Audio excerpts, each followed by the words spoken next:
Waheguru JIO. Satnam ਸ੍ਰੀ ਵਾਹਿਗੁਰੂ ਸਾਹਿਬ JIO.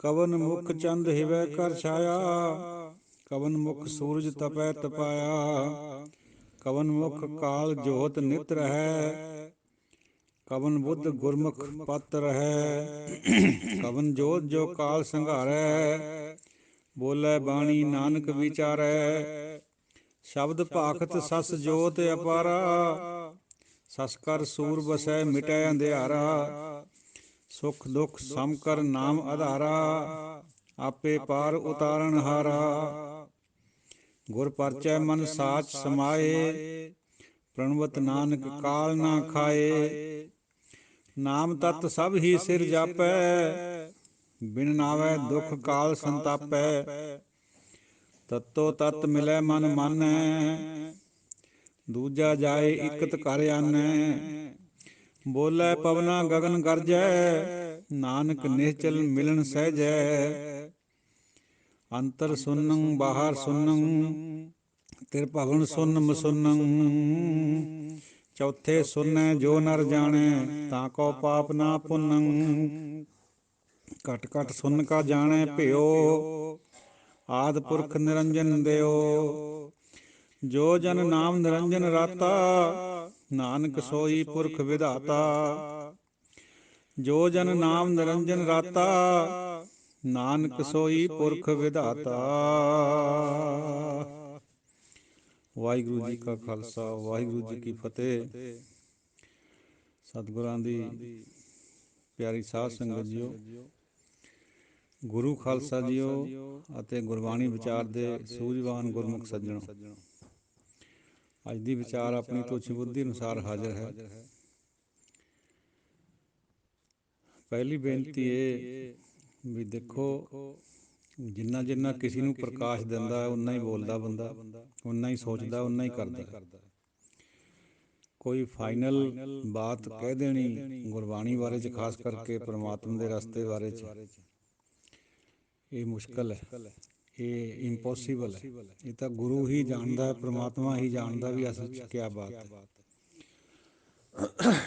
ਹਾਂ, ਵਿਚਾਰ ਕਰਨੀ ਗੁਰੂ ਦੇ ਪਿੱਛੇ ਲੱਗ ਕੇ, ਆਪਣੇ ਹਉਮੈ ਨੂੰ ਪਿੱਛੇ ਰੱਖ ਕੇ ਕਰਨੀ ਬਣਦੀ ਹੈ। ਸਾਨੂੰ ਹੁਕਮ ਵੀ ਹੈ ਇਸ ਤਰ੍ਹਾਂ ਕਰਨ ਦਾ। ਸੋ ਜਿੰਨੀਆਂ ਵੀ ਵਿਚਾਰਾਂ ਗੁਰਬਾਣੀ ਬਾਰੇ 'ਚ ਆਉਂਦੀਆਂ, ਸਭ ਮੁਬਾਰਕ ਹੈ। ਸਾਡੇ ਜਿਹੜੇ ਹੁਣ ਤੱਕ ਪਹਿਲੇ ਸਤਿਕਾਰਤ ਵਿਦਵਾਨ ਹੋਏ, ਸਭ ਮੁਬਾਰਕ ਹੈ। ਆਪਣੀ ਆਪਣੀ ਬੁੱਧੀ ਨਾਲ ਜਿਵੇਂ ਜਿਵੇਂ ਵੀ ਕਿਸੇ ਨੇ ਕੀਤਾ ਹੈ ਤਰਜਮਾ ਜਾਂ ਟੀਕਾ, ਸਭ ਕਬੂਲ ਹੈ।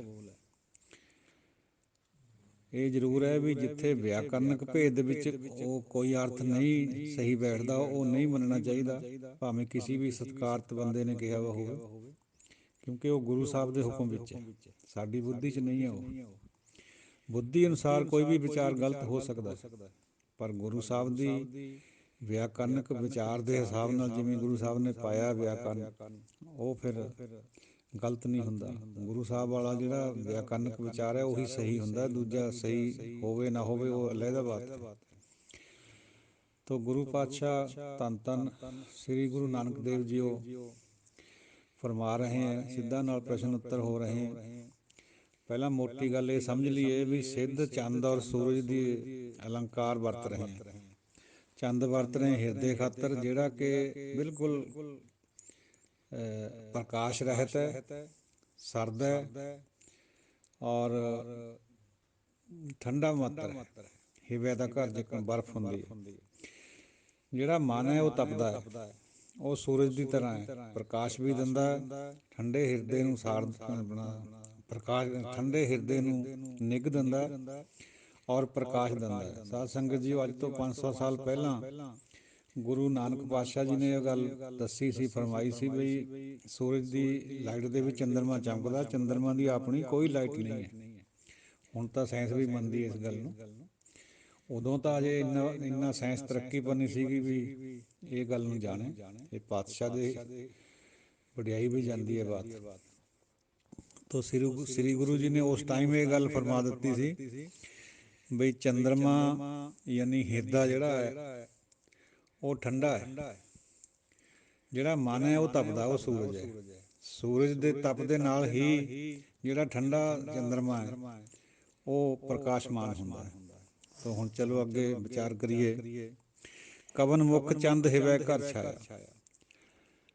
ਹੇ ਗੁਰੂ ਨਾਨਕ ਸਾਹਿਬ ਜੀ, ਉਹ ਸਿੱਧ ਪ੍ਰਸ਼ਨ ਕਰਦੇ ਹੈ, ਕਿਸ ਤਰ੍ਹਾਂ, ਕਿਸ ਕਾਰਨ ਚੰਦਰਮਾ ਜਿਹੜਾ ਹਿਰਦਾ ਜਿਹੜਾ ਉਹ ਹਿਵੈ ਘਰ ਛਾਇਆ, ਯਾਨੀ ਉਹ ਠੰਡਾ ਹੈ, ਉਹ ਪ੍ਰਕਾਸ਼ ਰਹਿਤ ਹੈ। ਕਵਨ ਮੁੱਖ ਸੂਰਜ ਤਪੈ ਤਪਾਇਆ।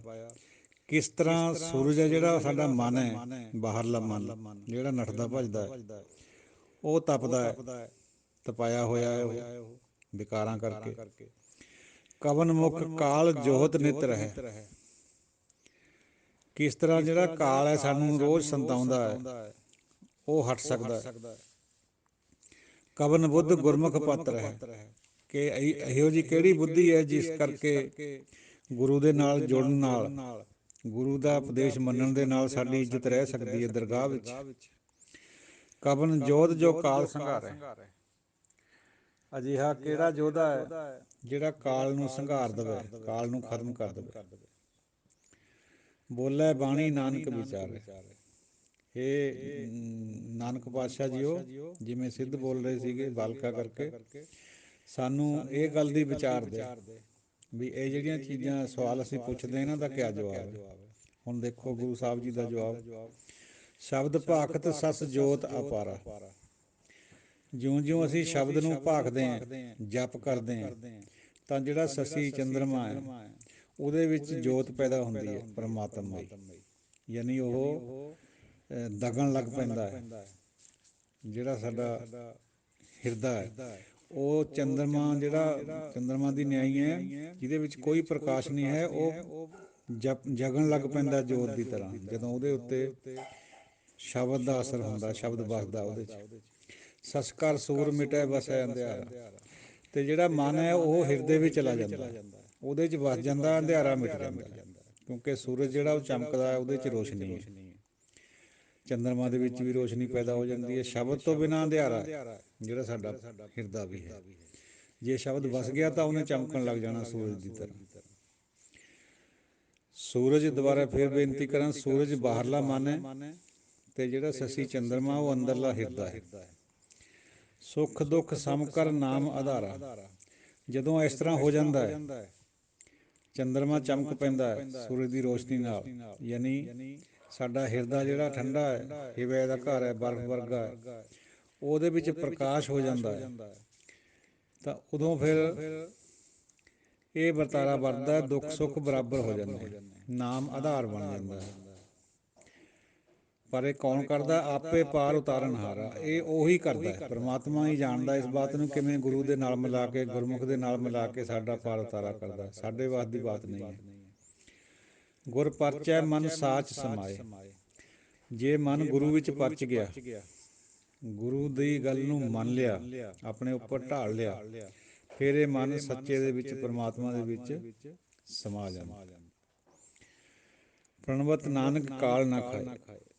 ਨਾਨਕ ਪਾਤਸ਼ਾਹ ਬੇਨਤੀ ਕਰਦੇ ਹੈ, ਬੋਲ ਰਹੇ ਹੈ ਵੀ ਫਿਰ ਕਾਲ ਨਹੀਂ ਖਾਂਦਾ ਬੰਦੇ ਨੂੰ, ਕਾਲ ਦੂਰ ਹੋ ਜਾਂਦਾ ਹੈ, ਬੰਦਾ ਅਮਰ ਹੋ ਜਾਂਦਾ ਹੈ। ਇਹ ਫਲਸਫਾ ਹੈ ਗੁਰੂ ਸਾਹਿਬ ਦਾ। ਨਾਮ ਤੱਤ ਸਭ ਹੀ ਸਿਰ ਜਾਪੈ। ਜਿਹੜਾ ਨਾਮ ਤੱਤ ਹੈ ਉਹ ਸ੍ਰੇਸ਼ਟ ਹੈ, ਸਾਰੇ ਸਿਰਾਂ ਦੇ ਉੱਪਰ ਉਹੀ ਸਿਰਮੌਰ ਹੈ। ਜਿਵੇਂ ਹਰ ਕੀਰਤ ਸਾਧ ਸੰਗਤ ਹੈ, ਸਿਰ ਕਰਮਨ ਕੈ ਕਰਮਾ, ਉਹੀ ਬਾਤ ਹੈ। ਸਾਰੇ ਜੰਤਰ ਮੰਤਰ ਟੂਣੇ ਟਾਮਣ ਜਾਂ ਜੋ ਵੀ ਕਿਰਿਆ ਵਿਸ਼ੇਸ਼ ਬੰਦਾ ਕਰਦਾ, ਸਭ ਦੇ ਸਿਰ ਦੇ ਉੱਤੇ ਨਾਮ ਹੈ। ਪੁੰਨ ਦਾਨ ਜਪ ਤਪ ਜੇਤੇ ਸਭ ਉੱਪਰ ਨਾਮ। ਬਿਨ ਨਾਮੈ ਦੁੱਖ ਕਾਲ ਸੰਤਾਪੈ। ਨਾਮ ਤੋਂ ਬਿਨਾਂ ਦੁੱਖ ਔਰ ਕਾਲ ਸੰਤਾਪਦੇ ਹੈ, ਸਾਨੂੰ ਤੰਗ ਕਰਦੇ ਹੈ।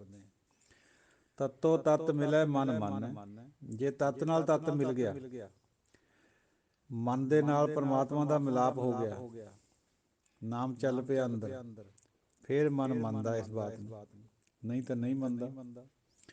ਦੂਜਾ ਜਾਏ ਇਕਤ ਘਰ ਆਨੈ। ਫਿਰ ਡੁਐਲਿਟੀ ਖਤਮ ਹੋ ਜਾਂਦੀ ਹੈ, ਆਪਣੇ ਇੱਕ ਘਰ ਵਿੱਚ ਆ ਕੇ ਨਿੱਜ ਘਰ 'ਚ ਵਾਸਾ ਹੋ ਜਾਂਦਾ ਬੰਦੇ ਦਾ। ਇਹ ਨਾਮ ਦੀ ਬਰਕਤ ਹੈ ਸਾਰੀ, ਨਾਮ ਤੋਂ ਬਿਨਾਂ ਨਹੀਂ ਹੋ ਸਕਦਾ ਇਹ ਕੁਛ ਵੀ। ਬੋਲੇ ਪਵਨਾ ਗਗਨ ਗਰਜੈ, ਫਿਰ ਉਸ ਅਵਸਥਾ 'ਚ ਕਿਆ ਹੁੰਦਾ? ਬੋਲੇ ਪਵਨਾ, ਸਵਾਸਾਂ ਦੇ ਵਿੱਚ ਨਾਮ ਆ ਜਾਂਦਾ ਹੈ, ਸਾਸ ਗਰਾਸ ਨਾ ਵਿਸਰੇ ਵਾਲੀ ਬਾਤ ਆ ਜਾਂਦੀ ਹੈ। ਔਰ ਗਗਨ ਗਰਜਣ ਲੱਗ ਪੈਂਦਾ। ਇਹ ਤੋਂ ਭਾਵ ਇਹ ਹੈ, ਇਹ ਜੋਗੀਆਂ ਦੀ ਵੀ ਇੱਕ ਟਰਮ ਹੈ। ਉਹ ਕਹਿੰਦੇ ਹੁੰਦੇ ਆ ਗੋਬਿੰਦ ਗਾਜੋ, ਗੋਬਿੰਦ ਗਾਜੋ, ਯਾਨੀ ਗੱਜਦਾ ਹੈ। ਇਹ ਸ਼ਬਦ ਆਉਂਦਾ ਜੋਗੀਆਂ ਦੀ ਟਰਮ ਤੋਂ ਗੁਰਬਾਣੀ 'ਚ। ਅੰਦਰ ਤੋਂ ਪਰਮਾਤਮਾ ਗਰਜਣ ਲੱਗ ਪੈਂਦਾ, ਬੋਲਣ ਲੱਗ ਪੈਂਦਾ, ਸੁਣਨ ਲੱਗ ਪੈਂਦਾ, ਅਤੇ ਸਵਾਸਾਂ ਦੇ ਵਿੱਚ ਸਿਮਰਨ ਚੱਲ ਪੈਂਦਾ। ਨਾਨਕ ਨਿਸ਼ਚਲ ਮਿਲਣ ਸਹਿਜ ਹੈ। ਜਿਹੜਾ ਨਿਸ਼ਚਲ ਹੋਣਾ ਹੈ ਜਾਂ ਉਹਨੂੰ ਮਿਲਣਾ ਹੈ, ਉਹ ਸਹਿਜ ਵਿੱਚ ਹੀ ਹੁੰਦਾ ਹੈ, ਵਿਦਆਊਟ ਵਰੀ, ਵਿਦਆਊਟ ਐਫਰਟ, ਸਹਿਜ ਸੁਭਾਅ ਹੁੰਦਾ। ਜਿਵੇਂ ਘਾਲ ਨਾ ਮਿਲਿਓ ਸੇਵ ਨਾ ਮਿਲਿਓ, ਮਿਲਿਓ ਆਏ ਅਚਿੰਤਾ। ਘਾਲਣਾ ਜਾਂ ਸੇਵਾ ਦੇ ਨਾਲ ਨਹੀਂ ਜ਼ਰੂਰੀ ਹੈ ਵੀ ਉਹ ਸਾਨੂੰ ਮਿਲ ਜੂਗਾ, ਕਰਨੀਆਂ ਵੀ ਹੈ, ਪਰ ਜ਼ਰੂਰੀ ਨਹੀਂ ਹੈ ਉਹਨੂੰ ਉਸ ਤਰ੍ਹਾਂ ਨਹੀਂ ਲੈਣਾ ਹੁੰਦਾ। ਬਸ ਉਹਦੇ ਹੁਕਮ ਵਿੱਚ ਆਉਣਾ ਹੁੰਦਾ ਤਾਂ ਕਿ ਉਹ ਮਿਲ ਜੇ। ਮਿਲਣਾ ਉਹਨੇ ਆਪ ਆ ਕੇ, ਅਸੀਂ ਨਹੀਂ ਮਿਲਣਾ ਉਹਨੂੰ। ਇਹ ਸਹਿਜ ਸੁਭਾਅ ਹੁੰਦਾ। ਅੰਤਰ ਸੁਨੰ ਬਾਹਰ ਸੁਨੰ, ਤਿਰਭਵਨ ਸੁਨ ਮਸੁੰਨੰ। ਸ਼੍ਰੀ ਗੁਰੂ ਜੀ ਉਹ ਫਰਮਾ ਰਹੇ ਹੈ ਬਈ ਅੰਦਰ ਵੀ ਪਰਮਾਤਮਾ ਹੈ, ਬਾਹਰ ਵੀ ਪਰਮਾਤਮਾ ਹੈ, ਸਾਰੇ ਤਿੰਨਾਂ ਭਵਨਾਂ ਦੇ ਵਿੱਚ ਪਰਮਾਤਮਾ ਹੈ। ਚੌਥੇ ਸੁਨ ਹੈ ਜੋ ਨਰ ਜਾਣੇ ਤਾਂ ਕੋ ਪਾਪ ਨਾ ਪੁੰਨ। ਜਿਹੜਾ ਚੌਥੇ ਸੁਨ ਨੂੰ ਜਾਣ ਲੈਂਦਾ ਉਹਨੂੰ ਕੋਈ ਪਾਪ ਪੁੰਨ ਨਹੀਂ ਲੱਗਦਾ। ਹੁਣ ਇਹ ਚੌਥਾ ਸੁਨ ਕਿਹੜਾ ਹੋਇਆ? ਇਹ ਉਹੀ ਬਾਤ ਹੈ ਜਿਹੜੀ ਚੌਥਾ ਗੁਣ, ਚੌਥੀ ਪਦਵੀ ਜਾਂ ਚੌਥੀ ਪੌੜੀ ਦੀ ਜਿਹੜੀ ਬਾਤ ਗੁਰਬਾਣੀ 'ਚ ਆਉਂਦੀ ਹੈ। ਜਦੋਂ ਸ਼ਬਦ ਦੇ ਰਾਹੀਂ ਹਿਰਦਾ ਵਿੰਨ੍ਹਿਆ ਜਾਂਦਾ ਹੈ, ਸ਼ਬਦ ਹਿਰਦੇ 'ਚ ਵਸ ਜਾਂਦਾ ਹੈ, ਨਾਮ ਪੈਦਾ ਹੋ ਜਾਂਦਾ ਹੈ, ਅਨਹਦ ਚੱਲ ਪੈਂਦਾ ਹੈ, ਉਸ ਅਵਸਥਾ ਨੂੰ ਕਹਿੰਦੇ ਆ ਚੌਥਾ ਸੁਨ। ਤੋ ਚੌਥੇ ਸੁਨ ਨੂੰ ਜਿਹੜੇ ਨਰ ਨੇ ਜਾਣ ਲਿਆ, ਜਿਹਦੇ ਅੰਦਰ ਉਹ ਪੈਦਾ ਹੋ ਗਿਆ, ਉਹਨੂੰ ਕੋਈ ਪਾਪ ਪੁੰਨ ਨਹੀਂ। ਫਿਰ ਪਾਪ ਪੁੰਨ ਦੋਏ ਏਕ ਸਮਾਨ, ਨਿਜ ਘਰ ਪਾਸ ਤਜੋ ਗੁਣ ਆਨ, ਉੱਥੇ ਬਰਾਬਰ ਹੋ ਜਾਂਦੇ ਦੋਏ। ਇਹ ਪਾਪ ਔਰ ਪੁੰਨ ਦੀਆਂ ਵਿਚਾਰਾਂ ਤ੍ਰੈ ਗੁਣਾਂ ਵਿੱਚ ਹੀ ਹੁੰਦੀਆਂ, ਖਾਸ ਕਰਕੇ ਸਤੋ ਗੁਣ 'ਚ ਹੁੰਦੀਆਂ। ਰਜੋ ਤਮੋ ਤਾਂ ਕਰਦਾ ਹੀ ਰਹਿੰਦਾ ਪਾਪ ਪੁੰਨ ਬਰਾਬਰ। ਜਿਹੜਾ ਸਤੋ ਗੁਣ ਹੈ ਉਹਦੇ 'ਚ ਕੁਛ ਸਮਝ ਪੈ ਜਾਂਦੀ ਹੈ ਵੀ ਕਿਹੜੀ ਚੀਜ਼ ਚੰਗੀ ਹੈ ਕਿਹੜੀ ਮੰਦੀ ਹੈ, ਲੇਕਿਨ ਉਹ ਅਸਲੀਅਤ ਨਹੀਂ ਹੁੰਦੀ। ਚੌਥੇ ਸੁਣਨ ਵਾਲੇ ਨੂੰ ਪਤਾ ਲੱਗ ਜਾਂਦਾ ਵੀ ਇਹ ਪਾਪ ਪੁੰਨ ਦੋਏ ਬਰਾਬਰ ਹੈ, ਕਿਉਂਕਿ ਹਉਮੈ 'ਚੋਂ ਨਿਕਲਦੇ। ਸੋ ਪਰਮਾਤਮਾ ਨੂੰ ਸੁਨ ਕਿਹਾ ਜਾਂਦਾ ਹੈ। ਜਿਹੜੇ ਜੋਗੀ ਸੀ, ਕੰਨ ਪਾਟੇ ਸੀਗੇ, ਗੋਰਖ ਦੇ ਚੇਲੇ ਜਾਂ ਸਿੱਧ ਜੋਗੀ ਸੀਗੇ, ਜਿਹੜਾ ਇੱਕ ਤੀਜਾ ਫਿਰਕਾ ਬੁੱਧਾਂ ਦਾ, ਬੁੱਧ ਧਰਮ ਦਾ ਹੈਗਾ, ਉਹ ਇਹ ਗੱਲ ਨੂੰ ਨਹੀਂ ਮੰਨਦੇ ਕਿ ਪਰਮਾਤਮਾ ਹੈ ਜਾਂ ਨਹੀਂ ਹੈ, ਕਿਉਂਕਿ ਮਹਾਤਮਾ ਬੁੱਧ ਜੀ ਖੁਦ ਵੀ ਨਹੀਂ ਸੀ ਮੰਨਦੇ ਇਸ ਗੱਲ ਨੂੰ, ਉਹ ਵੀ ਚੁੱਪ ਸੀਗੇ। ਉਹ ਸੁਨ ਨੂੰ ਮੰਨਦੇ ਆ। ਸੁਨ ਉਹ ਇੱਕ ਧੁੰਦ ਨੂੰ, ਧੁੰਦ ਰੂਪੀ ਜਿਹੜੀ ਸੰਸਾਰ ਦੀ ਅਵਸਥਾ ਸੀ ਉਹਨੂੰ ਮੰਨਦੇ ਆ, ਪਰਮਾਤਮਾ ਨੂੰ ਨਹੀਂ ਸੁਨ ਕਹਿੰਦੇ। ਉਹ ਗੁਰੂ ਸਾਹਿਬ ਨੇ ਉਹ ਸੁਨ ਪਰਮਾਤਮਾ ਦੇ ਪ੍ਰਥਾਏ ਵਰਤੇ। ਇਹੀ ਖੂਬੀ ਹੈ ਬਾਣੀਕਾਰਾਂ ਦੀ, ਬਈ ਉਹਨਾਂ ਨੇ ਜਿਹੜੇ ਸੰਸਾਰੀ ਸ਼ਬਦ ਹੈ ਉਹਨਾਂ ਨੂੰ ਰੂਹਾਨੀਅਤ ਵਿੱਚ ਪ੍ਰਯੋਗ ਕਰਿਆ। ਅਤੇ ਅਸੀਂ ਸੰਸਾਰ ਦੀ ਸਾਡੀ ਟ੍ਰੈਜਡੀ ਇਹ ਹੈ ਵੀ ਅਸੀਂ ਜਿਹੜੇ ਰੂਹਾਨੀ ਸ਼ਬਦ ਹੈ ਉਹਨਾਂ ਨੂੰ ਸੰਸਾਰ ਵਿੱਚ ਵਰਤਣ ਲੱਗ ਪਏ ਹਾਂ। ਤੋ ਸੁਨ ਪਰਮਾਤਮਾ ਤੋਂ ਮੁਰਾਦ ਹੈ। ਜੋਗੀ ਸੁਨ ਉਸ ਅਵਸਥਾ ਨੂੰ ਮੰਨਦੇ ਆ ਜਿਹੜੀ ਜਦੋਂ ਕੁਛ ਵੀ ਨਹੀਂ ਸੀ ਤਾਂ ਧੁੰਦ ਪਸਰੀ ਹੋਈ ਸੀਗੀ। ਉਦੋਂ ਗੁਰਬਾਣੀ ਫਰਮਾਉਂਦੀ ਹੈ ਵੀ ਉਸ ਅਵਸਥਾ ਵਿੱਚ ਵੀ ਪਰਮਾਤਮਾ ਸੀਗਾ, ਭਾਵੇਂ ਨਿਰਗੁਣ ਸੀ। ਘਟ ਘਟ ਸੁਨ ਕਾ ਜਾਣੈ ਭਿਓ। ਜਿਹੜਾ ਸਾਰੇ ਹਿਰਦਿਆਂ ਦੇ ਵਿੱਚ ਪਰਮਾਤਮਾ ਵਸਦਾ ਹੈ ਉਹਦਾ ਜਿਹੜਾ ਭੇਦ ਜਾਣਦਾ ਹੈ, ਆਦਿ ਪੁਰਖ ਨਿਰੰਜਨ ਦਿਓ, ਉਹ ਉਸ ਆਦਿ ਪੁਰਖ ਨਿਰੰਜਨ ਦਿਓ ਨੂੰ ਜਾਣਦਾ, ਉਹ ਚੌਥੇ ਸੁਨ ਨੂੰ ਜਾਣ ਜਾਂਦਾ ਹੈ। ਤੋ ਚੌਥੇ ਸੁਨ ਤੋਂ ਮੁਰਾਦ ਹੈ ਉਹ ਮਹਾਂਪੁਰਸ਼ ਜਿਹਦੇ ਅੰਦਰ ਨਾਮ ਪੈਦਾ ਹੋ ਚੁੱਕਿਆ, ਜਿਹਦੀ ਹਉਮੈ ਟੁੱਟ ਚੁੱਕੀ ਹੈ। ਦੂਜੇ ਸ਼ਬਦਾਂ 'ਚ ਜੋ ਜਨ ਨਾਮ ਨਿਰੰਜਨ ਰਾਤਾ, ਨਾਨਕ ਸੋਈ ਪੁਰਖ ਵਿਧਾਤਾ। ਜੋ ਵੀ ਜਨ, ਜੋ ਵੀ ਭਗਤ ਨਿਰੰਜਨ ਦੇ ਨਾਮ ਨਾਲ ਰੰਗਿਆ ਗਿਆ, ਜਿਹਦੇ ਅੰਦਰੋਂ ਪ੍ਰਗਟ ਹੋ ਗਿਆ, ਸ੍ਰੀ ਪਾਤਸ਼ਾਹ ਜੀ ਉਹ ਫਰਮਾਉਂਦੇ ਆ ਵੀ ਉਹੀ ਪੁਰਖ ਵਿਧਾਤਾ ਹੈ। ਸਾਧ ਸੰਗਤ ਜੀ ਉਹ ਵੈਸੇ ਪੁਰਖ ਵਿਧਾਤਾ ਪਰਮਾਤਮਾ ਖਾਤਰ ਆਉਂਦਾ, ਇਹ ਸੁਖਮਨੀ ਸਾਹਿਬ ਦੇ ਪਦਿਆਂ ਵਿੱਚ ਵੀ ਬਾਤ ਆਉਂਦੀ ਹੈ, ਜਿੱਥੇ ਜ਼ਿਕਰ ਆਉਂਦਾ ਹੈ ਬ੍ਰਹਮ ਗਿਆਨੀ ਪੂਰਨ ਪੁਰਖ ਵਿਧਾਤਾ ਜਾਂ ਬ੍ਰਹਮ ਗਿਆਨੀ ਆਪ ਪਰਮੇਸ਼ਰ। ਉੱਥੇ ਸ਼ੰਕਾ ਵੀ ਪੈਂਦਾ ਕਈ ਸਿੱਖਾਂ ਨੂੰ ਬੁੱਧੀ ਨਾਲ, ਬਈ ਬ੍ਰਹਮ ਗਿਆਨੀ ਤਾਂ ਰੱਬੇ ਹੋ ਸਕਦਾ, ਉਹ ਪਰਮੇਸ਼ਰ ਕਿਵੇਂ ਹੋ ਸਕਦਾ, ਉਹ ਪੁਰਖ ਵਿਧਾਤਾ ਕਿਵੇਂ ਹੋ ਸਕਦਾ। ਜਿਨ੍ਹਾਂ ਨੂੰ ਇਹ ਸ਼ੰਕਾ ਪੈਂਦੀ ਹੈ ਉਹ ਨਿਰਮੂਲ ਹੈ। ਉਹ ਇਸ ਗੱਲ 'ਤੇ ਇੱਥੇ ਆ ਕੇ ਵਿਚਾਰ ਲਿਓ, ਜੋ ਜਨ ਨਾਮ ਨਿਰੰਜਨ ਰਤਾ, ਜਿਹੜਾ ਜਨ ਨਿਰੰਜਨ ਦੇ ਨਾਮ ਦੇ ਨਾਲ ਰਤਿਆ ਗਿਆ, ਨਾਨਕ ਸੋਈ ਪੁਰਖ ਵਿਧਾਤਾ, ਉਹੀ ਪੁਰਖ ਵਿਧਾਤਾ ਹੈ। ਤਾਂ ਕਿੱਥੇ ਰਹਿ ਗਈ ਬਾਤ ਵੀ ਪਰਮਾਤਮਾ ਹੀ ਪੁਰਖ ਵਿਧਾਤਾ ਹੈ। ਗੁਰਬਾਣੀ ਦਾ ਫਰਮਾਨ ਹੈ ਵੀ ਜਿਹਦੇ ਅੰਦਰ ਨਾਮ ਪੈਦਾ ਹੋ ਗਿਆ, ਯਾਨੀ ਜਿਹੜਾ ਭਗਤ ਅਸਲੀ ਅਰਥਾਂ ਵਿੱਚ ਬਣ ਗਿਆ, ਚੌਥੇ ਗੁਣ ਵਾਲਾ, ਚੌਥੇ ਪਦਵੀ ਵਾਲਾ, ਉਹ ਪੁਰਖ ਵਿਧਾਤਾ ਬਣ ਜਾਂਦਾ, ਉਹ ਪਰਮੇਸ਼ਰ ਵਰਗਾ ਹੋ ਜਾਂਦਾ ਤੇ ਉਹੀ ਨਿਰੰਕਾਰ ਹੋ ਜਾਂਦਾ। ਨਾਨਕ ਬ੍ਰਹਮ ਗਿਆਨੀ ਆਪ ਨਿਰੰਕਾਰ। ਇਹ ਬੁੱਧੀ ਦੇ ਭੇਦ ਕਰਕੇ ਆਉਂਦੀ ਇਹ ਬਾਤ, ਸਮਝ ਨਹੀਂ ਆਉਂਦੀ ਬਈ ਉਹ ਕਿਵੇਂ ਨਿਰੰਕਾਰ ਹੋ ਸਕਦਾ, ਉਹ ਦੁਨੀਆ ਦੇ ਸਾਜਣ ਵਾਲਾ ਕਿਵੇਂ ਹੋ ਸਕਦਾ। ਉਹਨਾਂ ਦਾ ਭੇਦ ਰਹਿੰਦਾ ਹੀ ਨਹੀਂ ਕੋਈ, ਉਹ ਇੱਕ ਹੋ ਜਾਂਦੇ। ਤੋ ਜੋ ਵੀ ਫਿਰ ਸੰਤ ਜਾਂ ਭਗਤ ਕੁਛ ਵੀ ਕਰਦਾ, ਉਹ ਔਨ ਬਿਹਾਫ ਆਫ ਗੋਡ ਕਰਦਾ, ਆਪਣੇ ਵੱਲੋਂ ਕਰਦਾ ਹੀ ਨਹੀਂ, ਕਿਉਂਕਿ ਮੈਂ ਮਰ ਚੱਕਦੀ ਹੈ, ਬਿਲਕੁਲ ਖਤਮ ਹੋ ਜਾਂਦੀ ਹੈ, ਆਇਓਟਾ ਵੀ ਨਹੀਂ ਰਹਿੰਦਾ ਮੈਂ ਦਾ ਅੰਦਰ। ਉਸ ਅਵਸਥਾ ਦੇ ਵਿੱਚ ਬੰਦਾ ਜੋ ਵੀ ਕਰਦਾ ਉਹ ਸਭ ਕੁਛ ਪਰਮਾਤਮਾ ਦੇ ਬਿਹਾਫ ਤੋਂ ਕਰਦਾ ਹੈ। ਦੇਖੋ ਭਗਤ ਲੋਕ ਵੀ ਆਪਣੇ ਬੱਚਿਆਂ ਦੇ ਸ਼ਾਦੀ ਵਿਆਹ ਕਰਦੇ ਹੈ, ਹੋਰ ਸਾਰਾ ਦੁਨੀਆ ਦਾ ਵਿਹਾਰ ਕਰਦੇ, ਉਹ ਕਦੇ ਵੀ ਨਹੀਂ ਕਹਿੰਦੇ ਵੀ ਮੈਂ ਕਰਿਆ ਤੈਂ ਕਰਿਆ। ਕਰਦੇ ਤਾਂ ਹਾਲਾਂਕਿ ਆਪ ਹੁੰਦੇ ਸਾਰਾ ਕੁਛ, ਲੇਕਿਨ ਉਹ ਬਿਹਾਫ ਗੋਡ 'ਤੇ ਹੁੰਦਾ। ਆਪਣੀ ਮੈਂ ਮਰੀ ਵੀ ਹੁੰਦੀ ਹੈ, ਆਪਣੇ ਆਪ ਨੂੰ ਬਿਲਕੁਲ ਹੀ ਨਹੀਂ ਉਹ ਸਮਝਦੇ ਵੀ ਅਸੀਂ ਕੁਛ ਕਰਿਆ। ਜੋ ਕਰਿਆ ਸੋ ਪਰਮਾਤਮਾ ਨੇ ਕਰਿਆ।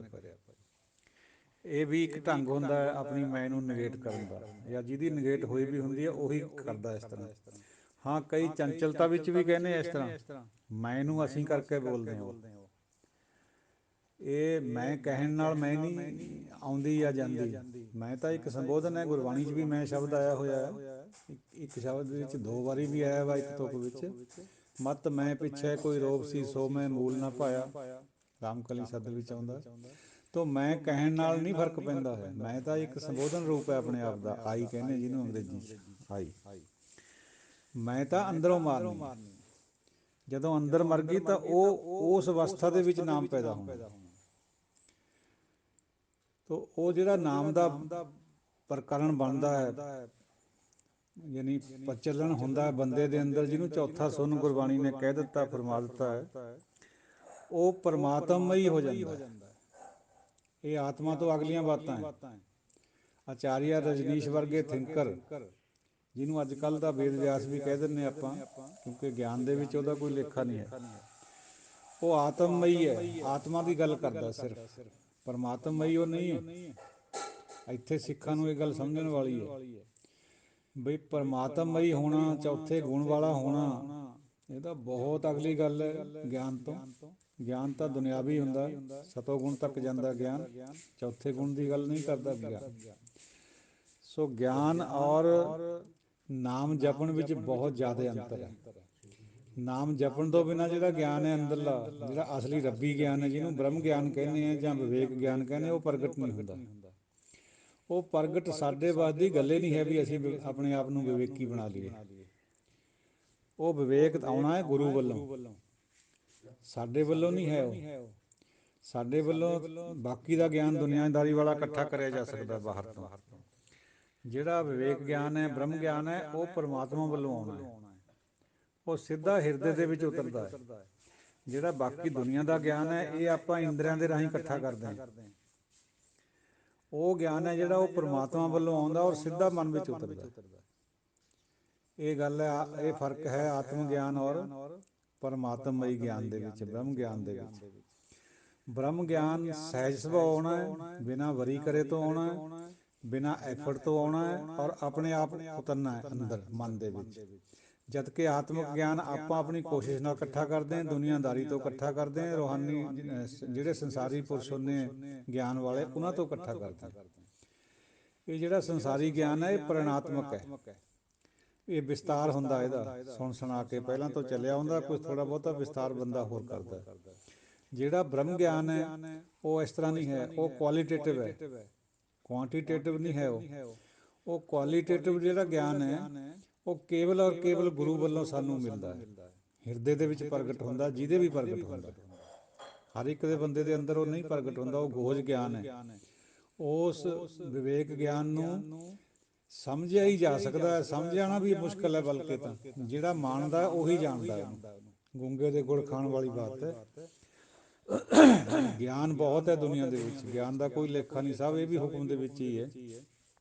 ਪਰ ਇਹ ਆਤਮਿਕ ਗਿਆਨ ਹੈ ਜਿਹੜਾ, ਇਹ ਪਰਮਾਤਮਈ ਗਿਆਨ ਨਹੀਂ ਹੈ। ਇਹ ਭੇਦ ਹੈ ਗੁਰਬਾਣੀ ਦੇ ਵਿੱਚ। ਤੋ ਸਿੱਧ ਆਤਮਿਕ ਗਿਆਨ ਦੇ ਵਿੱਚ ਸਿਰਮੌਰ ਸੀਗੇ, ਦੁਨੀਆ ਦੇ ਵਿੱਚ ਉਹਨਾਂ ਦੀ ਸ਼ਾਖ ਸੀਗੀ, ਲੋਕ ਉਹਨਾਂ ਤੋਂ ਡਰਦੇ ਵੀ ਸੀ ਸਿੱਧੀਆਂ ਕਰਕੇ। ਜਿਹੜਾ ਬਾਬਾ ਜੀ ਦਾ ਗਿਆਨ ਹੈ ਉਹ ਹੋਰ ਹੈ, ਉਹ ਸ਼ਬਦ ਦੇ ਰਾਹੀਂ ਜੁੜ ਕੇ ਮਨ ਨੂੰ ਸਹਿਜ ਸੁਭਾਏ ਆਤਮ ਤੋਂ ਪਰਮਾਤਮਈ ਬਣਾਉਣਾ ਹੈ। ਉਹ ਗਿਆਨ ਹੋਰ ਹੈ, ਉਹ ਸਾਡੇ ਵੱਸ ਦੀ ਗੱਲ ਨਹੀਂ ਹੈ। ਅਸੀਂ ਤਾਂ ਉੱਧਰ ਨੂੰ ਇੱਕ ਕਦਮ ਪੱਟਣਾ, ਬਾਕੀ ਦਾ ਕਰਮ ਸਾਰਾ ਹੀ ਪਰਮਾਤਮਾ ਦਾ ਹੈ, ਬਖਸ਼ਿਸ਼ ਉਹਦੀ ਹੈ, ਉਹਨੇ ਇਹ ਕਰਨਾ। ਤੋ ਸਾਧ ਸੰਗਤ ਜੀਓ, ਅਜਿਹੀ ਗੂੜ ਵਿਚਾਰ ਦੇ ਵਿੱਚ ਜ਼ਰੂਰ ਕਿਤੇ ਨਾ ਕਿਤੇ ਕੁਤਾਹੀ ਜ਼ਰੂਰ ਹੁੰਦੀ ਹੈ, ਬੰਦੇ ਤੋਂ ਹੋ ਜਾਂਦੀ ਹੈ, ਕਿਉਂਕਿ ਫਿਰ ਵੀ ਆਫਟਰ ਆਲ ਬੰਦਾ ਤ੍ਰੈਗੁਣੀ ਹੈ। ਚੌਥੇ ਗੁਣ ਦੀ ਗੱਲ ਕਰਨੀ ਬੜੀ ਮੁਸ਼ਕਿਲ ਹੈ। ਜਿੰਨਾ ਚਿਰ ਇਹ ਆਪ ਨਾ ਹੰਢਾਈ ਹੋਵੇ ਉਨਾ ਚਿਰ ਇਹਦੇ ਬਾਰੇ ਕੁਝ ਵੀ ਕਹਿਣਾ ਬੜਾ ਮੁਸ਼ਕਿਲ ਹੈ। ਔਰ ਖ਼ਾਸ ਕਰਕੇ ਜੇ ਕਿਸੇ ਨੂੰ ਇਹ ਦੇ ਵੀ ਦਿੱਤੀ ਹੈ ਤਾਂ ਦੂਜਿਆਂ ਦਾ ਸਹਿਮਤ ਹੋਣਾ ਬਹੁਤ ਮੁਸ਼ਕਿਲ ਹੈ। ਸਿੱਧ ਵੀ ਕੋਈ ਬਹੁਤ ਜ਼ਿਆਦਾ ਸਹਿਮਤ ਨਹੀਂ ਸੀ ਹੋਏ ਗੁਰੂ ਨਾਨਕ ਪਾਤਸ਼ਾਹ ਨਾਲ, ਸੁਣ ਲਿਆ, ਅਸਰ ਵੀ ਹੋਇਆ, ਧੰਨ ਨਾਨਕ ਵੀ ਕਹਿ ਦਿੱਤਾ, ਪਰ ਫਿਰ ਵੀ ਜਿਹੜਾ ਉਹਨਾਂ ਦਾ ਆਪਣਾ ਅੰਦਰ ਸੀਗਾ ਉਹ ਪਰਮਾਤਮਾ ਹੀ ਨਹੀਂ ਬਣ ਗਿਆ ਇੱਕਦਮ। ਉਹ ਤਾਂ ਹੌਲੀ ਹੌਲੀ ਹੌਲੀ ਹੌਲੀ ਫਿਰ ਹੁੰਦਾ ਹੈ। ਇਹ ਠੀਕ ਹੈ ਵੀ ਠੋਕਰ ਵੱਜ ਕੇ ਉਧਰ ਨੂੰ ਸ਼ੁਰੂ ਹੋ ਗਿਆ, ਦਸ਼ਾ ਠੀਕ ਹੋਣ ਲੱਗ ਗਈ, ਦਿਸ਼ਾ ਫਿਰ ਪਰਮਾਤਮਾ ਆਪੇ ਠੀਕ ਕਰ ਦਿੰਦਾ। ਭਰਤਰੀ ਜੋਗੀ ਦਾ ਵੀ ਇਸ ਤਰ੍ਹਾਂ ਹੀ ਹੋਇਆ ਸੀਗਾ। ਸਾਰੀ ਉਮਰ ਉਹ ਇਹ ਗਿਆਨ ਕਮਾਉਂਦਾ ਰਿਹਾ, ਆਤਮਿਕ ਗਿਆਨ। ਜਦੋਂ ਗੁਰੂ ਨਾਨਕ ਸਾਹਿਬ ਦੀ ਚਰਨ ਛੋਹ ਹੋ ਗਈ ਉਸ ਤੋਂ ਬਾਅਦ ਫਿਰ ਉਹ ਬਦਲ ਗਿਆ ਸੀਗਾ। ਸੋ ਇਹ ਬਹੁਤ ਕੁਦਰਤੀ ਹੈ ਵੀ ਗੁਰਬਾਣੀ ਦਾ ਜਿਹੜਾ ਕੰਸੈਪਟ ਹੈ ਸ਼ਬਦ ਵਾਲਾ, ਗੁਰਮੁਖ ਵਾਲਾ, ਇਹ ਬਾਕੀ ਕਿਤੇ ਨਹੀਂ ਮਿਲਦਾ ਇਸ ਤਰ੍ਹਾਂ ਦਾ। ਗੁਰਮੁਖ ਨੇ, ਗੁਰੂ ਨੇ, ਗੁਰੂ ਦੇ ਕਿਸੇ ਬਖਸ਼ੇ ਹੋਏ ਬੰਦੇ ਨੇ ਇਹ ਨਾਮ ਦੀ ਬਰਕਤ ਕਰਨੀ ਹੁੰਦੀ ਹੈ, ਸੰਗਤ ਦੇ ਵਿੱਚੋਂ ਹੀ ਇਹ ਪ੍ਰਾਪਤ ਹੁੰਦਾ। ਤਾਂ ਕੋਈ ਅਪਸ਼ਬਦ ਦੀ ਖਿਮਾ ਦਿਓ ਸੀਸਾਂ। ਵਾਹਿਗੁਰੂ ਜੀ ਕਾ ਖਾਲਸਾ, ਵਾਹਿਗੁਰੂ ਜੀ ਕੀ ਫਤਿਹ। ਵਾਹਿਗੁਰੂ ਜੀ ਕਾ ਖਾਲਸਾ, ਵਾਹਿਗੁਰੂ ਜੀ ਕੀ ਫਤਿਹ। ਗੁਰਮੁਖ ਸੱਜਣੋ, ਇਹ ਵਿਚਾਰ ਨੂੰ ਥੋੜ੍ਹਾ ਜਿਹਾ ਹੋਰ ਅੱਗੇ ਚੱਲੀਏ ਲੈ ਕੇ। ਮਨ ਔਰ ਹਿਰਦਾ, ਵੈਸੇ ਤਾਂ ਇਹ ਦੋਨੋਂ ਹੀ ਇੰਪਿਓਰ ਹੈ, ਡਰਟੀ ਹੈ, ਕਿਉਂਕਿ ਇਹਨਾਂ ਦੇ ਵਿੱਚ ਜਿੰਨਾ ਚਿਰ ਸ਼ਬਦ ਦਾ ਵਾਸ ਨਹੀਂ ਹੁੰਦਾ ਉਨਾ ਚਿਰ ਇਹ ਪਰਮਾਤਮਾ ਨਹੀਂ ਹੋ ਸਕਦੇ। ਦੁਨਿਆਵੀ ਤੌਰ 'ਤੇ ਲਾਈਟ ਹੈ ਸੂਰਜ ਦੇ ਵਿੱਚ, ਚੰਦਰਮਾ 'ਚ ਹੈ ਕੋਈ ਨਹੀਂ। ਜਦੋਂ ਸ਼ਬਦ ਨੂੰ ਭਾਖਣਾ ਹੈ, ਸ਼ਬਦ ਨੂੰ ਜਪਣਾ ਹੈ, ਨਾਮ ਨੂੰ ਜਪਣਾ ਹੈ, ਉਦੋਂ ਫਿਰ ਜਿਹੜਾ ਸੂਰਜ ਦੀ ਜਿਹੜੀ ਬਾਹਰਲੀ ਲਾਈਟ ਹੈ, ਜੋਤ ਹੈ, ਇਹਨੇ ਰੂਹਾਨੀ ਜੋਤ ਬਣਨਾ ਸ਼ਬਦ ਦੀ ਬਰਕਤ ਨਾਲ, ਨਾਮ ਦੀ ਬਰਕਤ ਨਾਲ। ਜਦੋਂ ਸੂਰਜ ਜਿਹਦੇ 'ਚ ਆਪਣਾ ਪ੍ਰਕਾਸ਼ ਹੈ ਬਾਹਰਲਾ, ਇਹਦੇ ਵਿੱਚ ਸ਼ਬਦ ਦਾ ਪ੍ਰਕਾਸ਼ ਆ ਗਿਆ ਅੰਦਰੂਨੀ ਤੌਰ 'ਤੇ, ਅਸਲੀ ਜੋਤ ਹੈ ਜਿਹੜੀ ਰੂਹਾਨੀ, ਫਿਰ ਇਹਨੇ ਚੰਦਰਮਾ 'ਚ ਯਾਨੀ ਹਿਰਦੇ ਵਿੱਚ ਜਾ ਕੇ ਬਣਨਾ। ਸ਼ਬਦ ਦੀ ਕਮਾਈ ਦੇ ਨਾਲ ਹੀ ਇਹ ਦੋਨੋਂ ਪਿਓਰ ਹੁੰਦੇ, ਪਵਿੱਤਰ ਹੁੰਦੇ, ਰੂਹਾਨੀ ਬਣਦੇ ਆ, ਨੂਰਾਨੀ ਬਣਦੇ ਆ। ਉਸ ਤੋਂ ਬਿਨਾਂ ਇਹ ਦੋਹੇ ਸੰਸਾਰੀ ਰੂਪ 'ਚ ਹੈ, ਭਾਵੇਂ ਸਬਜੈਕਟਿਵ ਹੈ, ਪਰ ਫਿਰ ਵੀ ਜਿਹੜਾ ਇਹਨਾਂ ਦਾ ਰੂਪ ਹੈ ਉਹ ਸੰਸਾਰੀ ਹੈ। ਆ ਜਿਹੜੀ ਸੂਰਜ ਤੋਂ ਰੋਸ਼ਨੀ ਆ ਰਹੀ ਹੈ ਇਹ ਵੀ ਸੰਸਾਰੀ ਹੈ। ਇਹਨੂੰ ਆਪਾਂ ਸਮਝ ਸਕਦੇ ਹਾਂ, ਜਾਣ ਸਕਦੇ ਹਾਂ। ਅਤੇ ਜਿਹੜਾ ਚੰਦਰਮਾ ਹੈ ਉਹਦੀ ਆਪਣੀ ਕੋਈ ਜੋਤ ਹੈ ਹੀ ਨਹੀਂ।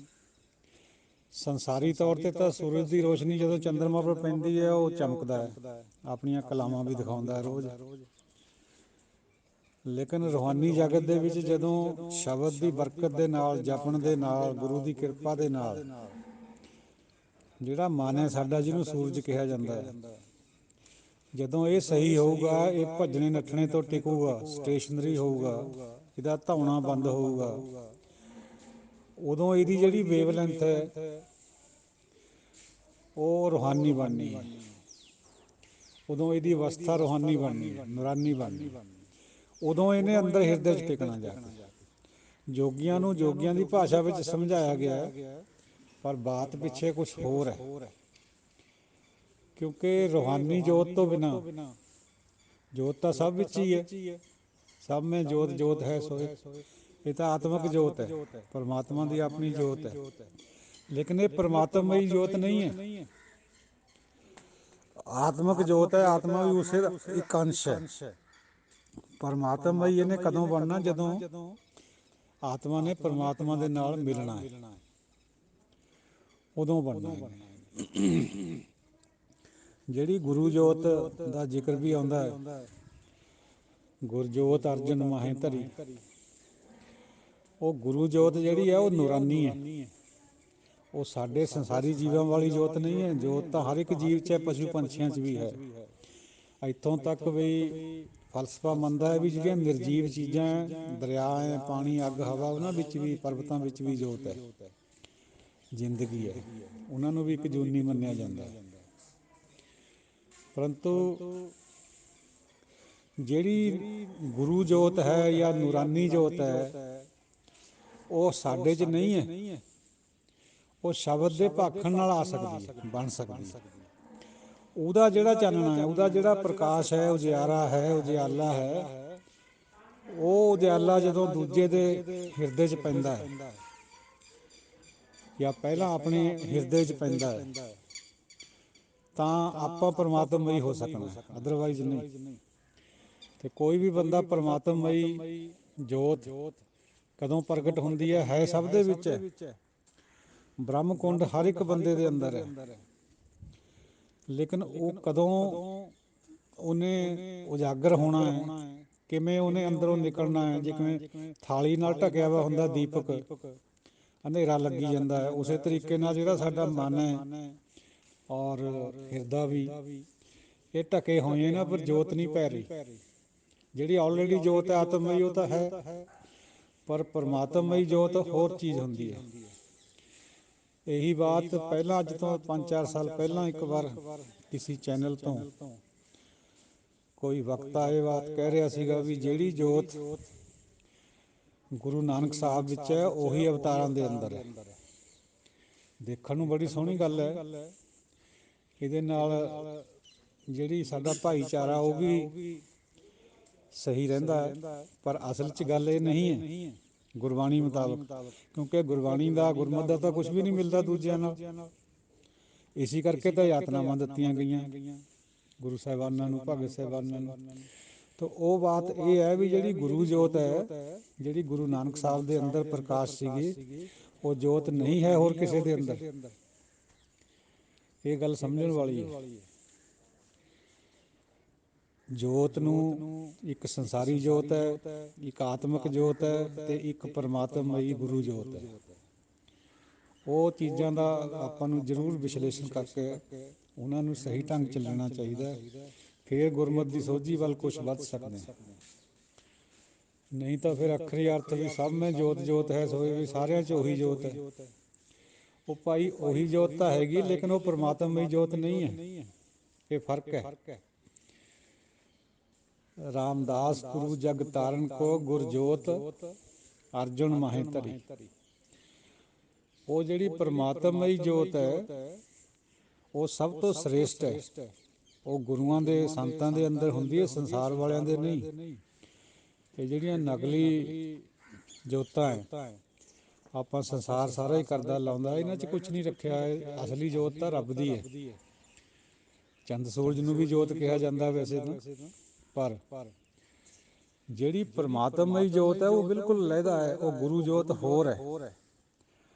ਉਹਦਾ ਸਮਝਣਾ ਹੀ ਔਖਾ ਹੈ, ਅਤੇ ਕਦੋਂ ਸਾਡੇ ਅੰਦਰ ਆ ਸਕਦੀ ਹੈ ਇਹ ਸਾਡੇ ਵੱਸ ਦੀ ਗੱਲ ਨਹੀਂ। ਗੁਰੂ ਦੀ ਕਿਰਪਾ ਨਾਲ ਹੋ ਸਕਦਾ ਹੈ ਸਾਰਾ ਕੁਛ, ਔਰ ਜਪ ਕਰਨੇ ਤੋਂ ਹੋਣਾ ਹੈ। ਸ਼ਬਦ ਭਾਖਤ ਸਸ ਜੋਤ ਅਪਾਰਾ, ਸਸ ਘਰ ਸੂਰ ਵਸੈ ਮਿਟੈ ਅੰਧਿਆਰਾ। ਇਹ ਪਰਮਾਤਮਈ ਜੋਤ ਬਾਰੇ ਸ਼ਾਇਦ ਕੁਛ ਸਹੀ ਬਾਤ ਕਹੀ ਗਈ ਹੋਵੇ, ਪਰ ਪਤਾ ਨਹੀਂ ਪੂਰਾ, ਕਿਉਂਕਿ ਸਮਝਣ ਵਿੱਚ ਵੀ ਤੇ ਕਹਿਣ ਵਿੱਚ ਵੀ ਬਹੁਤ ਕੁਛ ਔਖਾ ਹੈ। ਆਪ ਜੀ ਵਿਚਾਰਵਾਨ ਹੈ, ਆਪ ਜੀ ਸਮਝ ਸਕੋਗੇ। ਮਹਾਰਾਜ ਕਿਰਪਾ ਕਰੇ ਸਾਨੂੰ ਹੋਰ ਸਮਝ ਦੇਵੇ, ਅਸੀਂ ਇਹਨੂੰ ਹੋਰ ਗ੍ਰਾਸਪ ਕਰ ਸਕੀਏ। ਗ੍ਰਾਸਪ ਤਾਂ ਅਸਲ 'ਚ ਉਦੋਂ ਹੀ ਹੋਣਾ ਜਦੋਂ ਅੰਦਰ ਜੋਤ ਨੇ ਪ੍ਰਗਟ ਹੋਣਾ। ਚਲੋ ਦਵੇ ਮਹਾਰਾਜ ਸਭ ਨੂੰ ਦਵੇ, ਹੈ ਤਾਂ ਉਹਦਾ ਡੋਮੇਨ ਹੈ, ਪਰ ਆਪਾਂ ਬੇਨਤੀ ਅਰਦਾਸ ਤਾਂ ਕਰ ਹੀ ਸਕਦੇ। ਕਿਸੇ ਵੀ ਅਪਸ਼ਬਦ ਦੀ ਖਿਮਾ। ਵਾਹਿਗੁਰੂ ਜੀ ਕਾ ਖਾਲਸਾ, ਵਾਹਿਗੁਰੂ ਜੀ ਕੀ ਫਤਿਹ। ਹੋਵੈ ਸਿਫਤ ਖਸਮ ਦੀ, ਨੂਰ ਅਰਸੋਂ ਕੁਰਸੋਂ ਝਟੀਐ। ਤੁਧ ਡਿਠੇ ਸੱਚੇ ਪਾਤਸ਼ਾਹ, ਮਲ ਜਨਮ ਜਨਮ ਦੀ ਕੱਟੀਐ। ਸੋ ਕੋ ਟਲ ਗੁਰ ਸੇਵੀਐ, ਅਹਨਿਸ ਸਹਿਜ ਸੁਭਾਏ। ਦਰਸ਼ਨ ਪਰਸੈ ਗੁਰੂ ਕੈ, ਜਨਮ ਮਰਨ ਦੁਖ ਜਾਏ।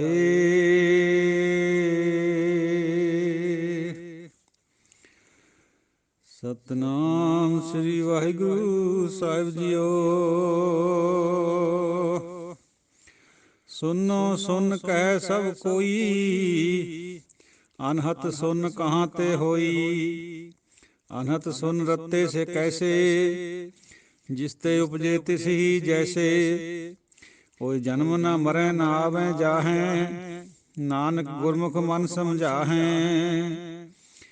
ਨੌ ਸਰ ਸੁਬਰ ਦਸਮੈ ਪੂਰੇ, ਤੈ ਅਨਹਤ ਸੁਨ ਬੁਝਾਵੈ ਤੂਰੇ। ਸਾਚੈ ਰਾਚੇ ਦੇਖ ਹਜੂਰੇ, ਕਟ ਕਟ ਸਾਚ ਰਹਾ ਭਰਪੂਰੇ। ਗੁਪਤੀ ਬਾਣੀ ਪ੍ਰਗਟ ਹੋਏ, ਨਾਨਕ ਪਰਖ ਲਏ ਸੱਚ ਸੋਏ। ਸਹਿਜ ਪਾਏ ਮਿਲੀਐ ਸੁਖ ਹੋਵੈ, ਗੁਰਮੁਖ ਜਾਗੈ ਨੀਂਦ ਨਾ ਸੋਵੈ। ਸੁਨ ਸ਼ਬਦ ਅਪਰੰਪਰ ਧਾਰੈ, ਕਹਿਤੇ ਮੁਕਤ ਸ਼ਬਦ ਨਿਸਤਾਰੈ। ਗੁਰ ਕੀ ਦੀਖਿਆ ਸੇ ਸੱਚ ਰਾਤੇ, ਨਾਨਕ ਆਪ ਗਵਾਏ ਮਿਲਣ ਨਹੀਂ ਭਰਾਤੇ। ਕੋ ਬੁੱਧ ਚਬਾਵੈ ਸੋ ਕਿਤ ਠਾਏ, ਕਿਉ ਤਤ ਨ ਬੂਝੈ ਚੋਟਾਂ ਖਾਏ। ਜਮਦਰ ਬਾਂਧੇ ਕੋਇ ਨ ਰਾਖੈ, ਬਿਨ ਸ਼ਬਦੈ ਨਹੀਂ ਨਾਹੀ ਪਤ ਸਾਖੈ। ਕਿਉ ਕਰ ਬੂਝੈ ਪਾਵੈ ਪਾਰ, ਨਾਨਕ ਮਨ ਮੁਖ ਨਾ ਬੁਝੈ ਗਵਾਰ। ਕੋ ਬੁੱਧ ਮਿਟੈ ਗੁਰ ਸ਼ਬਦ ਵਿਚਾਰ, ਸਤਿਗੁਰ ਭੇਟੈ ਮੋਖ ਦੁਆਰ। ਤਤ ਨ ਚੀਨੈ ਮਨ ਮੁਖ ਜਲ ਜਾਏ, ਦੁਰਮਤ ਵਿਛੜ ਚੋਟਾਂ ਖਾਏ। ਮਾਨੈ ਹੁਕਮ ਸਭੇ ਗੁਣ ਗਿਆਨ, ਨਾਨਕ ਦਰਗਾ ਪਾਵੈ ਮਾਨ। ਮਾਨੈ ਹੁਕਮ ਸਭੇ ਗੁਣ ਗਿਆਨ, ਨਾਨਕ ਦਰਗਾ ਪਾਵੈ ਮਾਨ।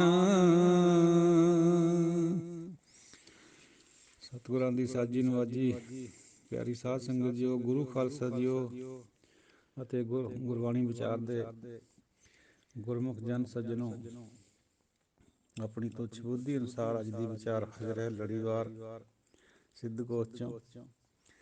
ਸ੍ਰੀ ਗੁਰੂ ਜੀ ਦੇ ਉੱਤਰ ਹੈ, ਸਿੱਧਾਂ ਦੇ ਸਵਾਲ ਹੈ। ਸੁਨੋ ਸੁਨ ਕਹਿ ਸਭ ਕੋਈ, ਅਨਹਤ ਸੁਨ ਕਹਾਂ ਤੇ ਹੋਈ। ਸਭ ਕੋਈ ਸੁਣਨ ਦੀਆਂ ਗੱਲਾਂ ਕਰਦਾ ਹੈ। ਬੁੱਧ ਧਰਮ ਉਸ ਟਾਈਮ ਫੈਲਿਆ ਵਾ ਸੀ ਬਹੁਤ ਜ਼ਿਆਦਾ, ਉਹਦੇ ਵਿੱਚ ਸੁਣਨ ਦੀ ਵਿਚਾਰ ਆਉਂਦੀ ਹੈ। ਨਾਗਾਰਜੁਨ ਉਹਨਾਂ ਦਾ ਇੱਕ ਵਿਚਾਰਕ ਹੋਇਆ ਹੈ, ਉਹਨੇ ਸੁਣਨ ਦੀ ਬਹੁਤ ਵਿਚਾਰ ਕਰੀ। ਸੁਣ ਉਹ ਧੁੰਦ, ਜਦੋਂ ਕੁਛ ਵੀ ਦਿਖਾਈ ਨਹੀਂ ਸੀ ਦਿੰਦਾ, ਕੇਵਲ ਧੁੰਦ ਪਸਰੀ ਹੋਈ ਸੀ, ਉਹ ਅਵਸਥਾ।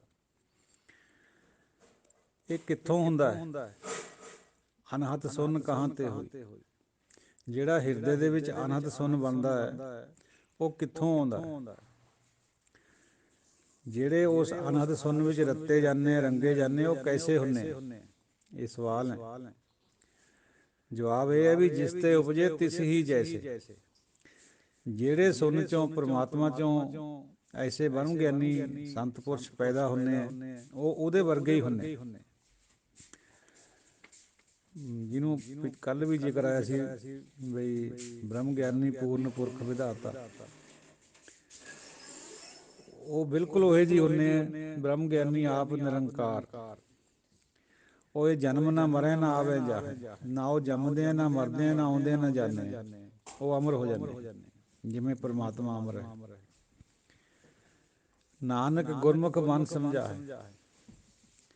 ਗੁਰੂ ਦੇ ਰਾਹੀਂ ਮਨ ਨੂੰ ਇਹ ਸਮਝ ਪੈਂਦੀ ਹੈ ਬਈ ਉਹ ਅਜਨਮੇ ਹੋ ਜਾਂਦੇ ਆ, ਨਾ ਜੰਮਦੇ ਆ ਨਾ ਮਰਦੇ ਆ, ਅਮਰ ਹੋ ਜਾਂਦੇ ਆ, ਪਰਮਾਤਮਾ ਤੋਂ ਹੀ ਪੈਦਾ ਹੁੰਦੇ, ਉਹਦੇ ਵਰਗੇ ਹੀ ਹੁੰਦੇ। ਔਰ ਇਹ ਸੁੰਨ ਜਿਹੜੀ ਨਾਗਾਰਜਨ ਜਾਂ ਬੁੱਧ ਧਰਮ ਦੇ ਵਿੱਚ ਆਈ ਹੈ, ਸੁੰਨ ਦੀ ਅਵਸਥਾ, ਉਸ ਤੋਂ ਅਗਲੀ ਬਾਤ ਹੈ। ਉਹ ਸੁੰਨ ਵੀ ਤਾਂ ਕਿਤੋਂ ਪੈਦਾ ਹੋਇਆ। ਉਹ ਪਰਮਾਤਮਾ ਜਦੋਂ ਨਿਰਗੁਣ ਅਵਸਥਾ ਸੀ ਉਦੋਂ ਉਹ ਸੁੰਨ ਦੀ ਅਵਸਥਾ ਸੀ, ਨਿਰਗੁਣ ਦੀ ਅਵਸਥਾ ਸੀ, ਕੋਈ ਗੁਣ ਨਹੀਂ ਸੀ ਉਹਨੇ ਧਾਰਨ ਕਰਿਆ ਹੋਇਆ। ਲੇਕਿਨ ਜਦੋਂ ਫੁਰਨਾ ਫੁਰਿਆ, ਸਰਗੁਣ ਰੂਪ ਧਰਤੀ ਦਾ ਸਾਜ ਲਿਆ, ਧਰਤੀਆਂ ਬਣਾ ਦਿੱਤੀਆਂ, ਚੰਦ ਸੂਰਜ ਬਣਾ ਦਿੱਤੇ, ਤਾਂ ਫਿਰ ਉਹ ਸਰਗੁਣ ਬਣ ਗਿਆ। ਉਹ ਜਿਹੜੀ ਧੁੰਦ ਪਸਰੀ ਹੋਈ ਸੀ ਉਹ ਫਿਰ ਜਗਤ ਦੇ ਰੂਪ 'ਚ ਪ੍ਰਗਟ ਹੋ ਗਈ।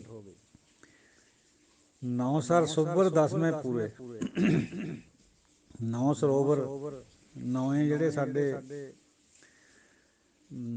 ਬਾਹਰ ਨੂੰ ਖੁੱਲ੍ਹਦੇ ਦਰਵਾਜ਼ੇ ਹੈ, ਜਦ ਇਹ ਪੂਰੇ ਹੋ ਜਾਂਦੇ, ਭਰ ਜਾਂਦੇ ਨੱਕੋ ਨੱਕ, ਔਰ 10ਵੇਂ 'ਚ ਵੀ ਪੂਰਾ ਹੋ ਜਾਂਦਾ ਬੰਦਾ, 10ਵੇਂ 'ਚ ਪ੍ਰਵੇਸ਼ ਕਰ ਜਾਂਦਾ।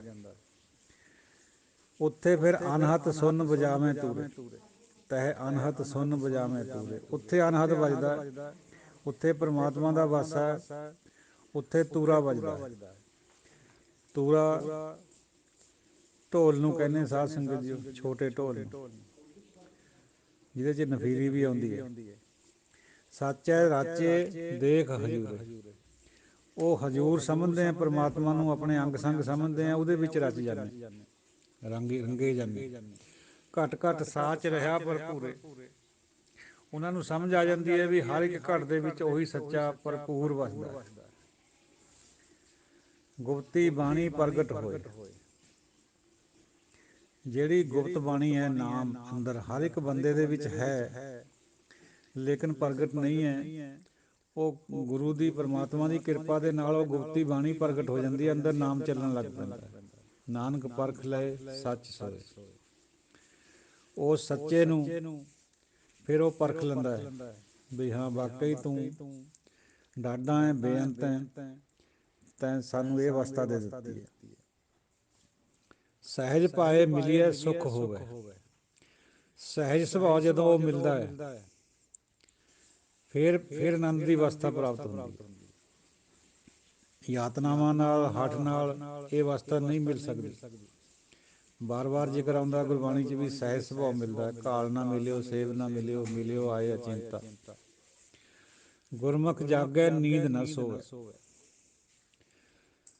ਸਾਧ ਸੰਗਤ ਜੀ, ਉਹ ਅੱਖਰ ਤਾਂ ਜਾਗਣੇ ਔਰ ਨੀਂਦ ਦੇ ਸੰਸਾਰੀ ਤੌਰ ਪਰ ਹੋਰ ਕੁਛ ਹੈ, ਰੂਹਾਨੀਅਤ ਦੇ ਤੌਰ 'ਤੇ ਹੋਰ ਕੁਛ ਹੈ। ਜਿਹੜਾ ਗੁਰੂ ਦੇ ਰਾਹੀਂ ਜਾਗ ਪਿਆ ਉਹ ਸਦਾ ਵਾਸਤੇ ਹੀ ਜਾਗਦਾ, ਫਿਰ ਉਹ ਸੌਂਦਾ ਨਹੀਂ ਹੈ। ਸੌਣੇ ਤੋਂ ਮਤਲਬ ਇਹ ਨਹੀਂ ਵੀ ਉਹ ਨੀਂਦ ਨਹੀਂ ਲੈਂਦਾ, ਨੀਂਦ ਤਾਂ ਉਹ ਲੈਂਦਾ 5-7 ਘੰਟੇ, ਲੇਕਿਨ ਉਹ ਵੈਸੇ ਆਤਮਿਕ ਤੌਰ 'ਤੇ ਹਰ ਵਕਤ ਜਾਗ ਪੈਂਦਾ ਹੈ। ਉਹ ਦਿਨ ਰਾਤ ਉਹਦਾ ਸਿਮਰਨ ਕਰਦਾ ਹੈ, ਸੁੱਤੇ ਪਏ ਦੇ ਅੰਦਰ ਵੀ ਉਹ ਚੱਲਦਾ ਹੈ। ਜਿਹੜਾ ਸਾਡਾ ਮੈਡੂਲਾ ਓਬਲੰਗੇਟਾ ਦਿਮਾਗ ਦਾ ਪਿਛਲਾ ਹਿੱਸਾ ਗਿੱਚੀ ਦੇ ਕੋਲ, ਉਹ ਸੰਚਾਲਿਤ ਕਰਦਾ ਹੈ ਸਾਡੇ ਸਾਹ ਨੂੰ ਵੀ, ਸਾਡੇ ਹਾਰਟ ਨੂੰ ਵੀ। ਜਿਹੜੀ ਸਾਡੀ ਨਬਜ਼ ਚੱਲਦੀ ਹੈ ਉਹ ਸੁੱਤੇ ਪਿਆਂ ਦੇ ਵੀ ਚੱਲਦੀ ਹੈ।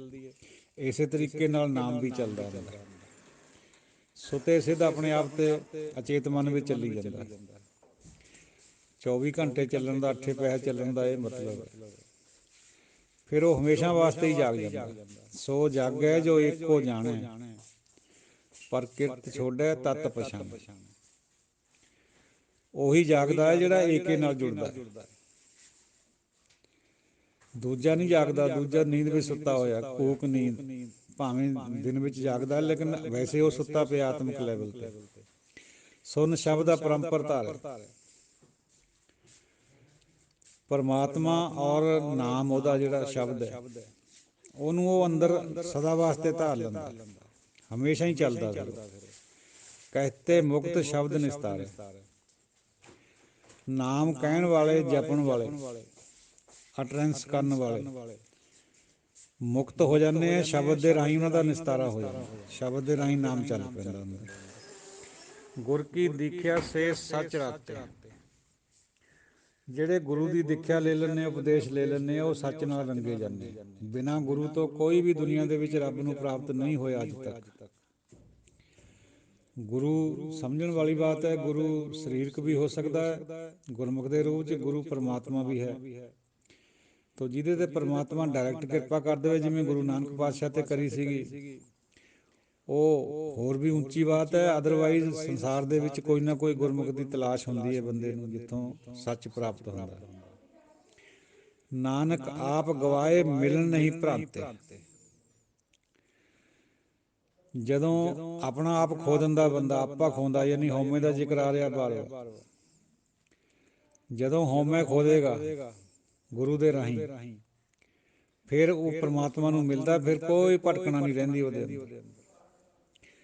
ਕੁਬੁੱਧ ਚਬਾਵੇ ਸੋ ਕਿਤ ਠਾਏ। ਇਹ ਜਿਹੜੀ ਕੁਬੁੱਧ ਆਪਾਂ ਕਰਦੇ ਹਾਂ, ਜਾਏ ਤਹਾਂ ਤੈ ਧਰਮ ਚਲਾਏ, ਕੁਬੁੱਧ ਕਰਨ ਤੇ ਲੋਕ ਹਟਾਏ। ਦਸਮੇਸ਼ ਜੀ ਦਾ ਵਚਨ ਹੈ ਵੀ ਸਾਨੂੰ ਪਰਮਾਤਮਾ ਨੇ ਹੁਕਮ ਕਰਿਆ ਵੀ ਕੁਬੁੱਧ ਕਰਨ ਤੇ ਹਟਾਓ ਸੰਸਾਰ ਨੂੰ। ਇਹ ਕੁਬੁੱਧ ਕਿਆ ਹੈ? ਚਬਾਵੇ ਹੁੰਦਾ ਚੱਬਣਾ। ਕੁਬੁੱਧ ਨੂੰ ਜਿਹੜਾ ਚੱਬਦਾ ਹੈ ਉਹ ਕਿਹੜੀ ਜਗ੍ਹਾ ਹੈ? ਤੋ ਕੁਬੁੱਧ ਕਿਆ ਹੈ? ਦੂਜੇ ਨਾਲ ਜੁੜਿਆ ਹਰ ਸ਼ਖਸ ਉਹ ਕੁਬੁੱਧ ਕਰ ਰਿਹਾ। ਸੁਬੁੱਧ ਕੌਣ ਕਰ ਰਿਹਾ? ਜਿਹੜਾ ਏਕੇ ਨਾਲ ਜੁੜ ਰਿਹਾ। ਕਿਉਂ ਤਤ ਨਾ ਬੂਝੈ ਚੋਟਾਂ ਖਾਏ। ਤਤ ਨੂੰ ਬੁੱਝਦਾ ਨਹੀਂ, ਚੋਟਾਂ ਖਾਂਦਾ ਦੂਜੇ ਨਾਲ ਜੁੜ ਕੇ। ਉਹ ਕੌਣ ਹੈ ਜਿਹੜਾ ਇਸ ਕੁਬੁੱਧ ਨੂੰ ਚਬਾਉਂਦਾ ਹੈ? ਉਹ ਸੰਤਾਂ ਦੀ ਬਾਤ। ਜਮਦਰ ਬੰਧੇ ਕੋਇ ਨਾ ਰਾਖੈ, ਬਿਨ ਸ਼ਬਦੈ ਨਾਹੀ ਪਤ ਸਾਖੈ। ਜਿਹੜਾ ਦੂਜੇ ਨਾਲ ਜੁੜਿਆ ਹੋਇਆ ਉਹ ਜਮਾਂ ਦੇ ਦਰਾਂ ਉੱਤੇ ਜਾਂਦਾ, ਬੰਨਿਆ ਹੋਇਆ, ਉਹਨੂੰ ਕੋਈ ਨਹੀਂ ਰੱਖ ਸਕਦਾ।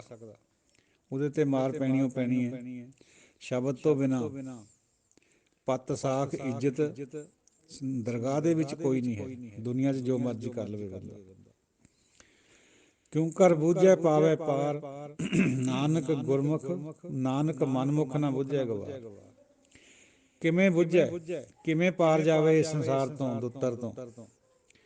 ਮਨਮੁਖ ਬੁੱਝਦਾ ਨਹੀਂ, ਗਵਾਰ ਹੈ ਇਸ ਗੱਲ ਵਿੱਚ। ਕਿਉਂਕਿ ਮਨਮੁਖ ਨੂੰ ਸਮਝ ਹੀ ਨਹੀਂ ਆਉਂਦੀ, ਚਾਹੇ ਉਹ ਸੰਗਤ ਵਿੱਚ ਵੀ ਚਲੇ ਜਾਵੇ। ਜਿਵੇਂ ਉੱਲੂ ਦੀਆਂ ਅੱਖਾਂ ਸੂਰਜ ਚੜ੍ਹਦੀ ਸਾਰ ਬੰਦ ਹੋ ਜਾਂਦੀਆਂ, ਮਨਮੁਖ ਸੰਗਤ ਵਿੱਚ ਬੈਠ ਕੇ ਵੀ ਹੋਰੇ ਹੋਰ ਕੁਛ ਸੋਚੀ ਜਾਂਦਾ, ਕਰੀ ਜਾਂਦਾ, ਦੇਖੀ ਜਾਂਦਾ, ਸ਼ਬਦ ਨਾਲ ਨਹੀਂ ਜੁੜਦਾ। ਤੋ ਸਾਧ ਸੰਗਤ ਜੀਓ, ਆ ਵੀ ਨਾਲ ਵਿਚਾਰ ਕਰੇ ਲਈਏ। ਕੁਬੁੱਧ ਮਿਟੈ ਗੁਰ ਸ਼ਬਦ ਵਿਚਾਰ। ਜਿਹੜੀ ਕੁਬੁੱਧ ਹੈ, ਹੁਣ ਪਾਤਸ਼ਾਹ ਉੱਤਰ ਦਿੰਦੇ ਵੀ ਇਹ ਗੁਰੂ ਦੇ ਸ਼ਬਦ ਦੀ ਵਿਚਾਰ ਦੇ ਨਾਲ ਮਿਟਦੀ ਹੈ। ਦੂਜੇ ਚੋਂ ਨਿਕਲ ਕੇ ਬੰਦਾ ਏਕੇ 'ਚ ਆ ਜਾਂਦਾ। ਸਤਿਗੁਰ ਭੇਂਟੈ ਮੋਖ ਦੁਆਰ। ਸਤਿਗੁਰੂ ਦੇ ਨਾਲ ਜਦੋਂ ਭੇਂਟਾ ਹੁੰਦੀ ਹੈ, ਅੰਤਰਾਤਮਾ ਜੋ ਮਿਲੇ ਵਾਲੀ ਅਵਸਥਾ ਹੁੰਦੀ ਹੈ, ਫਿਰ ਮੁਕਤੀ ਦਾ ਦੁਆਰਾ ਖੁੱਲ੍ਹਦਾ ਹੈ। ਫਿਰ ਬੰਦਾ ਅਮਰ ਹੋ ਜਾਂਦਾ। ਤਤ ਨਾ ਚੀਨੈ ਮਨਮੁਖ ਜਲ ਜਾਏ। ਜਿੰਨਾ ਚਿਰ ਮਨਮੁਖ ਤੱਤ ਨੂੰ ਪਛਾਣਦਾ ਨਹੀਂ, ਪਰਮਾਤਮਾ ਨੂੰ ਪਛਾਣਦਾ ਨਹੀਂ, ਸੰਗਤ ਵਿੱਚ ਨਹੀਂ ਆਉਂਦਾ, ਉਨਾ ਚਿਰ ਉਹ ਜਲਦਾ ਬਲਦਾ ਰਹਿੰਦਾ। ਦੁਰਮਤ ਵਿਛੜ ਚੋਟਾਂ ਖਾਏ। ਦੁਰਮਤ ਦੇ ਤਹਿਤ, ਕਿਉਂਕਿ ਇੱਕ ਤੋਂ ਬਿਨਾਂ ਸਭ ਦੁਰਮਤ ਹੈ। ਦੁਰਮਤ ਦੇ ਤਹਿਤ ਵਿਛੜਿਆ ਰਹਿੰਦਾ ਪਰਮਾਤਮਾ ਤੋਂ, ਔਰ ਚੋਟਾਂ ਖਾਂਦਾ 84 'ਚ ਘੁੰਮਦਾ ਫਿਰਦਾ। ਮਾਨੈ ਹੁਕਮ ਸਭੇ ਗੁਣ ਗਿਆਨ। ਉਹ ਹੁਕਮ ਨੂੰ ਮੰਨਦਾ ਹੈ, ਸਾਰਾ ਗੁਣ ਗਿਆਨ ਉਹਦੇ ਹੁਕਮ ਮੰਨਣ ਵਿੱਚ ਹੈ। ਜਿਹੜਾ ਹੁਕਮ ਨੂੰ ਨਹੀਂ ਮੰਨਦਾ ਉਹ ਪਰਮਾਤਮਾ ਨੂੰ ਪਾ ਹੀ ਨਹੀਂ ਸਕਦਾ। ਹੁਕਮ ਕਦੋਂ ਮੰਨੂਗਾ? ਜਦੋਂ ਹਉਮੈ ਟੁੱਟੂਗੀ। ਹਉਮੈ ਆਪਣੀ ਮੈਂ ਵਿੱਚ ਹੈ, ਯਾਨੀ ਆਪਣੇ ਭਾਣੇ ਵਿੱਚ ਹੈ, ਅਤੇ ਜਿਹੜਾ ਹੁਕਮ ਹੈ ਉਹ ਉਹਦੇ ਭਾਣੇ ਵਿੱਚ ਹੈ। ਜਦੋਂ ਬੰਦਾ ਤੂੰ ਹੁੰਦਾ ਮੈਂ ਤੋਂ।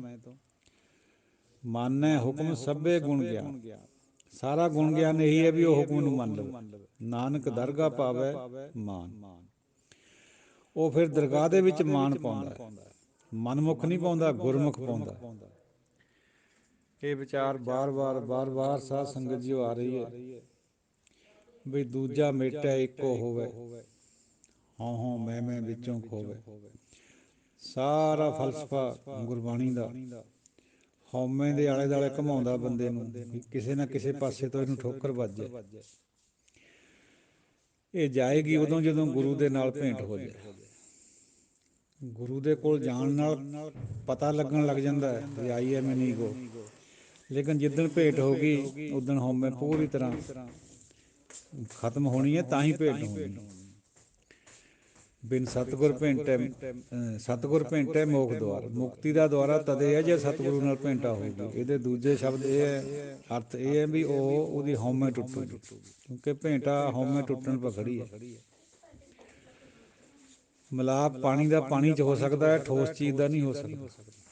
ਤੇਲ ਦਾ ਪਾਣੀ 'ਚ ਮਿਲਾਪ ਨਹੀਂ ਹੋ ਸਕਦਾ, ਤਰੀ ਜਾਊਗਾ ਉੱਪਰ। ਨਾਨਕ ਲੀਨ ਭਇਓ ਗੋਬਿੰਦ ਸਿਉ ਜਿਉ ਪਾਣੀ ਸੰਗ ਪਾਣੀ। ਤਾਂ ਪਾਣੀ ਨਾਲ ਪਾਣੀ ਮਿਲ ਸਕਦਾ, ਹੋਰ ਚੀਜ਼ ਨਹੀਂ ਮਿਲ ਸਕਦੀ। ਇਹ ਜਿਹੜੀ ਭੇਂਟਾ ਹੈ ਪਹਿਲਾਂ ਵੀ ਵਿਚਾਰ ਆ ਲਈ, ਕਿਉਂਕਿ ਗੁਰੂ ਦੇ ਅੰਦਰ, ਗੁਰਮੁਖ ਦੇ ਅੰਦਰ ਲੇਸ ਮਾਤਰ ਵੀ ਹਉਮੈ ਨਹੀਂ ਹੁੰਦੀ। ਤਾਂ ਜਦੋਂ ਸਾਨੂੰ ਗੁਰੂ ਇਸ ਤਰ੍ਹਾਂ ਦਾ ਬਣਾਊਗਾ ਵੀ ਸਾਡੇ ਅੰਦਰੋਂ ਵੀ ਲੇਸ ਮਾਤਰ ਵੀ ਕੱਢ ਦੂਗਾ, ਫੇਰ ਭੇਂਟਾ ਹੋਣੀ। ਗਲਤਫਹਿਮੀ ਹੁੰਦੀ ਹੈ ਬੰਦੇ ਨੂੰ ਵੀ ਹਾਂ ਮੈਂ ਗੁਰੂ ਨੂੰ ਮਿਲਿਆ ਹੋਇਆ, ਮੈਂ ਗੁਰੂ ਕੋਲ ਰੋਜ਼ ਜਾਂਦਾ ਹੁੰਦਾ। ਅੱਛੀ ਗੱਲ ਹੈ ਜਾਣਾ ਆਉਣਾ, ਸਾਡਾ ਇੱਕ ਉਦਮ ਮਾਤਰ ਹੈ ਵੀ ਸਾਡੀ ਭੇਂਟਾ ਹੋ ਜਾਏ। ਜਿੱਦਣ ਹੋ ਗਈ ਉਦਣ ਇਹ ਸਾਰੀ ਕੁਬੁੱਧ ਮਿਟ ਜਾਏਗੀ। ਤਾਂ ਇਹ ਕੁਬੁੱਧ ਨੂੰ ਮਿਟਾਉਣਾ, ਦੂਜੇ ਨੂੰ ਖਤਮ ਕਰਨਾ, ਏਕੇ ਵਿੱਚ ਪ੍ਰਵੇਸ਼ ਕਰਨਾ, ਇਹ ਗੁਰਬਾਣੀ ਦਾ ਤੱਤ ਗਿਆਨ। ਇਸ ਤੱਤ ਗਿਆਨ ਨੂੰ ਢੂੰਡਦੇ ਹੋਏ ਰਿਸ਼ੀ ਮੁਨੀ ਤਪੱਸਵੀ ਪਹਾੜਾਂ ਵਿੱਚ, ਜੰਗਲਾਂ 'ਚ, ਦਰਿਆਵਾਂ ਦੇ ਕੰਢਿਆਂ ਪਰ ਖਪ ਗਏ, ਲੇਕਿਨ ਇਹਦੀ ਪ੍ਰਾਪਤੀ ਨਹੀਂ ਹੁੰਦੀ। ਇਹ ਅੰਮ੍ਰਿਤ ਨੂੰ ਖੋਜਦੇ ਰਹੇ ਸਦੀਆਂ, ਅੰਮ੍ਰਿਤ ਨਹੀਂ ਮਿਲਿਆ। ਸੁਰ ਨਰ ਮੁਨ ਜਨ ਅੰਮ੍ਰਿਤ ਖੋਜਦੇ, ਸੋ ਅੰਮ੍ਰਿਤ ਗੁਰ ਤੇ ਪਾਇਆ। ਗੁਰੂ ਨੇ ਇਹ ਗੱਲ ਸਮਝਾਈ ਹੈ ਵੀ ਭਾਈ ਕਿਤੇ ਭੱਜਣ ਦੀ ਲੋੜ ਨਹੀਂ, ਘਰ ਵਿੱਚ ਰਹੋ, ਗ੍ਰਸਤੀ ਵੀ ਕਰੋ, ਕੰਮਕਾਰ ਵੀ ਕਰੋ, ਡਿਊਟੀ ਹੈ ਸਾਡੀ, ਪਰ ਨਾਲ ਦੀ ਨਾਲ ਉਹਦੇ ਵੱਲ ਖਿਆਲ ਵੀ ਰੱਖੋ। ਹੱਥ ਕਾਰ ਬੱਲੇ, ਚਿੱਤ ਯਾਰ ਬੱਲੇ। ਨਾਮਾ ਕਹਿ ਤਲੋਚਨਾ, ਮੁਖ ਤੇ ਰਾਮ ਸੰਭਾਲ, ਹੱਥ ਪਾਉ ਕਰ ਕਾਮ ਸਭ, ਚੀਤ ਨਿਰੰਜਨ ਨਾਲ। ਕਰਨਾ ਸਭ ਕੁਛ ਹੈ ਦੁਨੀਆਦਾਰੀ, ਲੇਕਿਨ ਚਿੱਤ ਰੱਖਣਾ ਪਰਮਾਤਮਾ ਵੱਲ, ਉਹਨੂੰ ਸਿਮਰਨਾ। ਇਹ ਸੰਦੇਸ਼ ਹੈ। ਕੋਈ ਅਪਸ਼ਬਦ ਦੀ ਖਿਮਾ ਦਿਓ ਅਸੀਸਾਂ। ਵਾਹਿਗੁਰੂ ਜੀ ਕਾ ਖਾਲਸਾ, ਵਾਹਿਗੁਰੂ ਜੀ ਕੀ ਫਤਿਹ। ਜੈਸੇ ਜਲ ਮੈਂ ਕਮਲ ਨਿਰਾਲਮ, ਮੁਰਗਾਈ ਨੈਸਾਣੇ, ਸੁਰਤ ਸ਼ਬਦ ਭਵ ਸਾਗਰ ਤਰੀਐ, ਨਾਨਕ ਨਾਮ ਬਖਾਣੇ। ਸਤਿਨਾਮ ਸ੍ਰੀ ਵਾਹਿਗੁਰੂ ਸਾਹਿਬ ਜੀਓ। ਸਾਚ ਵਖਰ ਤਨ ਪੱਲੇ ਹੋਏ, ਆਪ ਤਰੈ ਤਾਰੇ ਭੀ ਸੋਏ, ਸਹਿਜ ਰਤਾ ਬੂਝੈ ਪਤ ਹੋਏ, ਤਾਂ ਕੀ ਕੀਮਤ ਕਰੈ ਨ ਕੋਏ। ਜਹ ਦੇਖਾਂ ਤਹ ਰਹਾ ਸਮਾਏ, ਨਾਨਕ ਪਾਰ ਪਰੈ ਸੱਚ ਭਾਏ। ਸੋ ਸ਼ਬਦ ਕਾ ਕਹਾਂ ਬਾਸ ਕਥਿ ਲੇ, ਜਿਤ ਤਰੀਐ ਭਵਜਲ ਸੰਸਾਰੋ। ਤ੍ਰੈ ਸਤ ਅੰਗੁਲ ਵਾਈ ਕਹੀਐ, ਤਿਸ ਕਉ ਕਵਨ ਆਧਾਰੋ। ਬੋਲੇ ਖੇਲੇ ਅਸਥਿਰ ਹੋਵੈ, ਕਿਉ ਕਰ ਅਲਖ ਲਖਾਏ। ਸੁਣ ਸੁਆਮੀ ਸਚ ਨਾਨਕ ਪ੍ਰਣਵੈ, ਆਪਣੇ ਮਨ ਸਮਝਾਏ।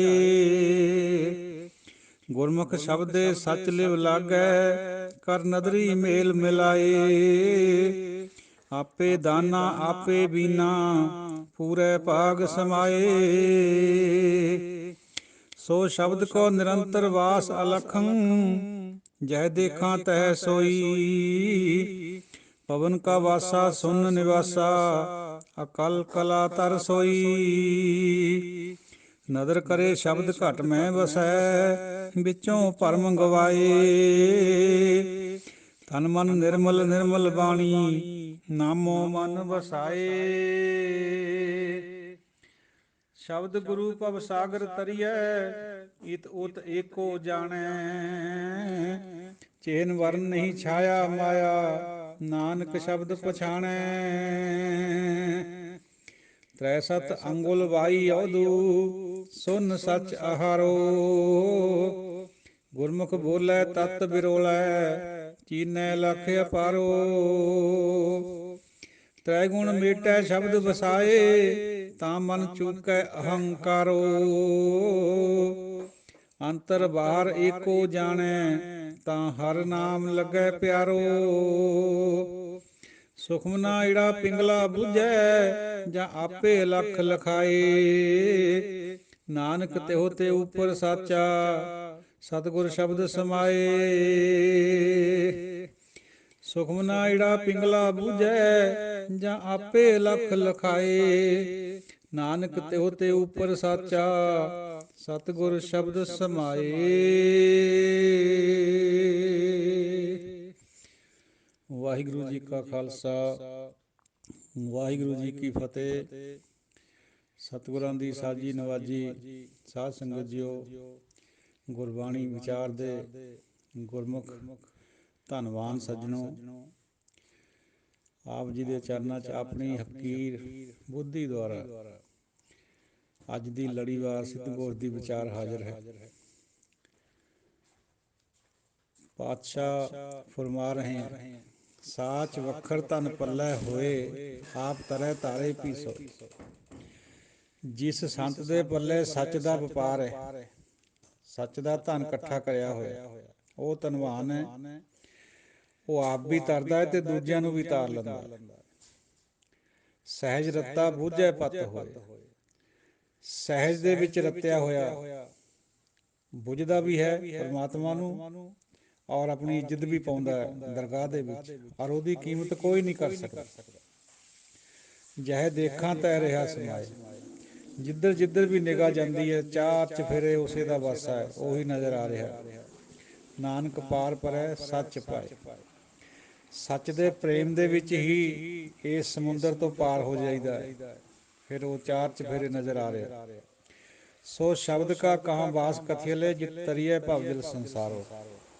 ਹੁਣ ਸੂਝਵਾਨ ਜਿਹੜੇ ਸਿੱਧ ਸੀਗੇ ਉਹ ਪ੍ਰਸ਼ਨ ਕਰ ਰਹੇ ਹੈ, ਜਿਹੜਾ ਗੁਰੂ ਨਾਨਕ ਪਾਤਸ਼ਾਹ ਜੀ ਉਹ ਤੁਸੀਂ ਸ਼ਬਦ ਦੀ ਬਾਤ ਕਰਦੇ ਆ, ਉਹਦਾ ਕਿੱਥੇ ਵਸਦਾ ਉਹ?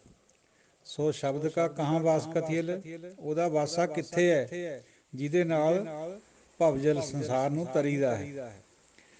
ਫਿਰ ਅਗਲਾ ਸਵਾਲ ਹੈ, ਤ੍ਰੈ ਸੱਤ ਅੰਗੁਲ ਵਾਈ ਕਹੀ ਹੈ, ਤਿਸ ਕੋ ਕਵਨ ਆਧਾਰੋ। ਜਦੋਂ ਆਪਾਂ ਸਵਾਸ ਲੈਂਦੇ ਹਾਂ, ਸਵਾਸ ਬਾਹਰ ਆਉਂਦਾ ਹੈ, ਤਾਂ 3 ਔਰ 7 10 ਉਂਗਲ ਥਾਈਂ ਉਹਦੀ ਜਿਹੜੀ ਵਾਯੂ ਹੈ ਬਾਹਰ ਜਾਂਦੀ ਹੈ। ਉਹਦਾ ਆਸਰਾ ਕੌਣ ਹੈ? ਜੋਗੀ ਸਮਝਦੇ ਸੀ ਕਿ ਉਹਦਾ ਆਸਰਾ ਧੁਨੀ ਹੈ, ਵੀ ਧੁਨੀ ਦੇ ਵਿੱਚ ਸਵਾਸ ਹੈ। ਇਹ ਸਾਡੇ ਪ੍ਰਚਾਰਕਾਂ ਨੇ ਇਹ ਗੱਲ ਬਹੁਤ ਪ੍ਰਚਾਰੀ ਹੋਈ ਵੀ ਹੈ, ਪਰ ਇਸ ਤਰ੍ਹਾਂ ਦੀ ਬਾਤ ਅਸਲ 'ਚ ਨਹੀਂ ਹੈ। ਇਹ ਸਿੱਧਾਂ ਦਾ ਮੱਤ ਹੈ। ਉਹ ਸਮਝਦੇ ਸੀ ਵੀ ਇਹਦਾ ਆਧਾਰ ਧੁਨੀ ਹੈ, ਜਿੱਥੇ ਆਪਣੀ ਅੰਬਲਾਈਕਸ ਹੁੰਦੀ ਹੈ।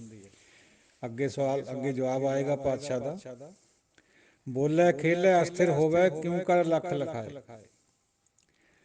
ਬੋਲਦਾ ਵੀ ਹੈ, ਖੇਲਦਾ ਵੀ ਹੈ, ਅਸਥਿਰ ਵੀ ਹੁੰਦਾ ਹੈ, ਸਟੇਸ਼ਨਰੀ ਹੁੰਦਾ ਹੈ, ਕਿੱਕਣ ਉਹ ਅਲੱਖ ਨੂੰ ਲਿਖਾਇਆ ਜਾਂਦਾ। ਯਾਨੀ ਚੱਲਦੇ ਫਿਰਦੇ, ਖਾਂਦੇ ਪੀਂਦੇ, ਖੇਲਦੇ, ਕਿਸ ਤਰ੍ਹਾਂ ਪਰਮਾਤਮਾ ਨੂੰ ਪਾਇਆ ਜਾਵੇ, ਉਹਨੂੰ ਅਲੱਖ ਨੂੰ ਕਿਵੇਂ ਲਿਖਾਇਆ ਜਾਵੇ, ਇਹ ਜਵਾਬ ਦਿਓ। ਸੁਣ ਸੁਆਮੀ ਸੱਚ ਨਾਨਕ ਪ੍ਰਣਵੈ, ਆਪਣੇ ਮਨ ਸਮਝਾਏ। ਹੁਣ ਸ੍ਰੀ ਗੁਰੂ ਜੀ ਉੱਤਰ ਦੇ ਰਹੇ ਹੈ, ਇਹ ਸੁਆਮੀ ਸਿੱਧੋ, ਆਪਣੇ ਮਨ ਨੂੰ ਸਮਝਾਓ, ਨਾ ਕਿ ਸਰੀਰ ਨੂੰ ਯਾਤਨਾਵਾਂ ਦਿਓ। ਗੁਰਮੁਖ ਦੇ ਨਾਲ ਜੁੜ ਕੇ ਸ਼ਬਦ ਦੇ ਵਿੱਚ ਸੱਚੇ ਦੀ ਲਿਵ ਲੱਗਦੀ ਹੈ, ਪਰਮਾਤਮਾ ਨਦਰ ਕਰਦਾ ਹੈ ਜਦੋਂ, ਉਦੋਂ ਆਪੇ ਦਾਨਾ ਆਪੇ ਬੀਨਾ ਪੂਰੇ ਭਾਗ ਸਮਾਏ। ਉਹ ਆਪੇ ਜਾਣਦਾ ਹੈ, ਆਪੇ ਸਮਝਦਾਰ ਹੈ, ਸਭ ਕੁਛ ਪਤਾ ਹੈ ਉਹਨੂੰ। ਜੇ ਸਾਡੇ ਵੱਡੇ ਭਾਗ ਹੋਵੇ ਤਾਂ ਅਸੀਂ ਉਹਦੇ ਵਿੱਚ ਸਮਾ ਸਕਦੇ। ਸੋ ਸ਼ਬਦ ਕੋ ਨਿਰੰਤਰ ਵਾਸ ਅਲਖੰ, ਜੈ ਦੇਖਾਂ ਤੈ ਸੋਈ। ਉਹ ਸ਼ਬਦ ਦਾ ਨਿਰੰਤਰ ਵਾਸਾ, ਉਸ ਅਲੱਖ ਦਾ ਨਿਰੰਤਰ ਵਾਸਾ ਸਭ ਜਗ੍ਹਾ ਹੈ। ਜੈ ਦੇਖਾਂ ਤੈ ਸੋਈ, ਜਿੱਧਰ ਵੀ ਨਜ਼ਰ ਆਉਂਦਾ ਉਹੀ ਹੈ। ਪਵਨ ਕਾ ਵਾਸਾ ਸੁਨ ਨਿਵਾਸਾ, ਅਕਲ ਕਲਾ ਧਰ ਸੋਈ। ਜਿਹੜਾ ਪਵਨ ਦਾ ਵਾਸਾ ਹੈ, ਉਹ ਸੁਨ ਦੇ ਵਿੱਚ ਨਿਵਾਸ ਕਰਦਾ ਹੈ। ਜੋਗੀ ਸਮਝਦੇ ਸੀ ਵੀ ਧੁਨੀ 'ਚ ਵਾਸਾ ਉਹਦਾ। ਪਾਤਸ਼ਾਹ ਫਰਮਾਉਂਦੇ ਵੀ ਪਵਨ ਕਾ ਵਾਸਾ ਸੁਨ ਨਿਵਾਸਾ। ਪਵਨ ਦਾ ਆਸਰਾ ਸੁਨ ਹੈ, ਪਰਮਾਤਮਾ ਹੈ, ਨਾ ਕਿ ਧੁਨੀ ਹੈ। ਅਕਲ ਕਲਾ ਧਰ ਸੋਈ, ਉਹ ਅਕਲ ਵੀ ਹੈ, ਕਲਾਧਾਰ ਵੀ ਹੈ। ਕਿਸੇ ਟਾਈਮ ਨਿਰਗੁਣ ਸੀ, ਅਕਲ ਸੀਗਾ, ਕੋਈ ਕਲਾ ਨਹੀਂ ਸੀ, ਨਿਰਗੁਣ ਸੀ। ਹੁਣ ਉਹਨੇ ਕਲਾਧਾਰੀ ਹੋਈ ਹੈ, ਸਰਗੁਣ ਬਣਿਆ ਹੋਇਆ। ਵਾਹਿਗੁਰੂ। ਨਦਰ ਕਰੇ ਸ਼ਬਦ ਘਟ ਮੈਂ ਵਸੈ, ਵਿੱਚੋਂ ਭਰਮ ਗਵਾਏ। ਜੇ ਉਹਦੀ ਨਦਰ ਹੋ ਜੇ, ਉਹ ਇਨਾਇਤ ਕਰ ਦੇਵੇ, ਤਾਂ ਸ਼ਬਦ ਘਟ ਵਿੱਚ ਵਸ ਜਾਂਦਾ। ਗੁਰੂ ਦਾ ਸ਼ਬਦ ਸਰੀਰ ਵਿੱਚ, ਹਿਰਦੇ 'ਚ ਵਸ ਜਾਂਦਾ ਹੈ, ਵਿੱਚ ਤੇ ਭਰਮ ਚੱਕਿਆ ਜਾਂਦਾ। ਨਹੀਂ ਤਾਂ ਇਹ ਭਰਮ ਜਾਂਦਾ ਕੋਈ ਨਹੀਂ ਹੈ। ਨਾਮ ਤੋਂ ਬਿਨਾਂ, ਸ਼ਬਦ ਤੋਂ ਬਿਨਾਂ ਇਹ ਭਰਮ ਕਿਸੇ ਦਾ ਨਾ ਜਿੱਥੇ ਗਿਆ ਨਾ ਜਾ ਸਕਦਾ। ਕੇਵਲ ਗੁਰੂ ਦੇ ਸ਼ਬਦ ਨੂੰ ਵਡਿਆਈ ਹੈ ਵੀ ਉਹ ਸਾਡੇ ਭਰਮ ਦਾ ਨਾਸ਼ ਕਰੇ। ਤਨ ਮਨ ਨਿਰਮਲ, ਨਿਰਮਲ ਬਾਣੀ ਨਾਮੋ ਮਨ ਵਸਾਏ। ਫਿਰ ਸਾਡਾ ਸਰੀਰ ਮਨ ਨਿਰਮਲ ਹੋ ਸਕਦਾ ਭਾਈ, ਜੇ ਬਾਣੀ ਨਿਰਮਲ ਬਾਣੀ ਯਾਨੀ ਨਾਮ ਮਨ ਵਿੱਚ ਵੱਸ ਜਾਵੇ। ਫਿਰ ਸਾਡੀ ਬਾਣੀ ਵੀ ਨਿਰਮਲ ਹੋ ਜਾਊਗੀ। ਤਨ ਮਨ ਨੇ ਤਾਂ ਹੋਣਾ ਹੀ ਹੋਣਾ ਹੈ। ਬੋਲੀ ਵੀ ਨਿਰਮਲ ਹੋ ਜਾਊਗੀ ਜੇ ਨਾਮ ਮਨ 'ਚ ਵੱਸ ਜਾਵੇ, ਸ਼ਬਦ ਮਨ 'ਚ ਵੱਸ ਜਾਵੇ। ਸ਼ਬਦ ਗੁਰੂ ਭਵ ਸਾਗਰ ਤਰੀਐ, ਇਤ ਉਤ ਏਕੋ ਜਾਣੈ। ਸ਼ਬਦ ਗੁਰੂ ਦੇ ਰਾਹੀਂ ਇਸ ਭਵਜਲ ਸੰਸਾਰ ਨੂੰ ਤਰਿਆ ਜਾਂਦਾ ਹੈ। ਫਿਰ ਉਹ ਇੱਧਰ ਉੱਧਰ ਸਭ ਜਗ੍ਹਾ ਇੱਕੋ ਹੀ ਨਜ਼ਰ ਆਉਂਦਾ ਹੈ। ਜਿਹੜਾ ਇਹ ਸਰੂਪ ਨਜ਼ਰ ਆਉਂਦਾ ਅਲੱਗ ਅਲੱਗ ਭਿੰਨ ਭਿੰਨ, ਇਹ ਫਿਰ ਇੱਕੋ ਨਜ਼ਰ ਆਊਗਾ ਜੇ ਸ਼ਬਦ ਗੁਰੂ ਦੇ ਨਾਲ ਜੁੜ ਕੇ ਅਸੀਂ ਆਪਣੇ ਆਪ ਨੂੰ ਪਾਰ ਤਾਰਾ ਕਰ ਲਈਏ।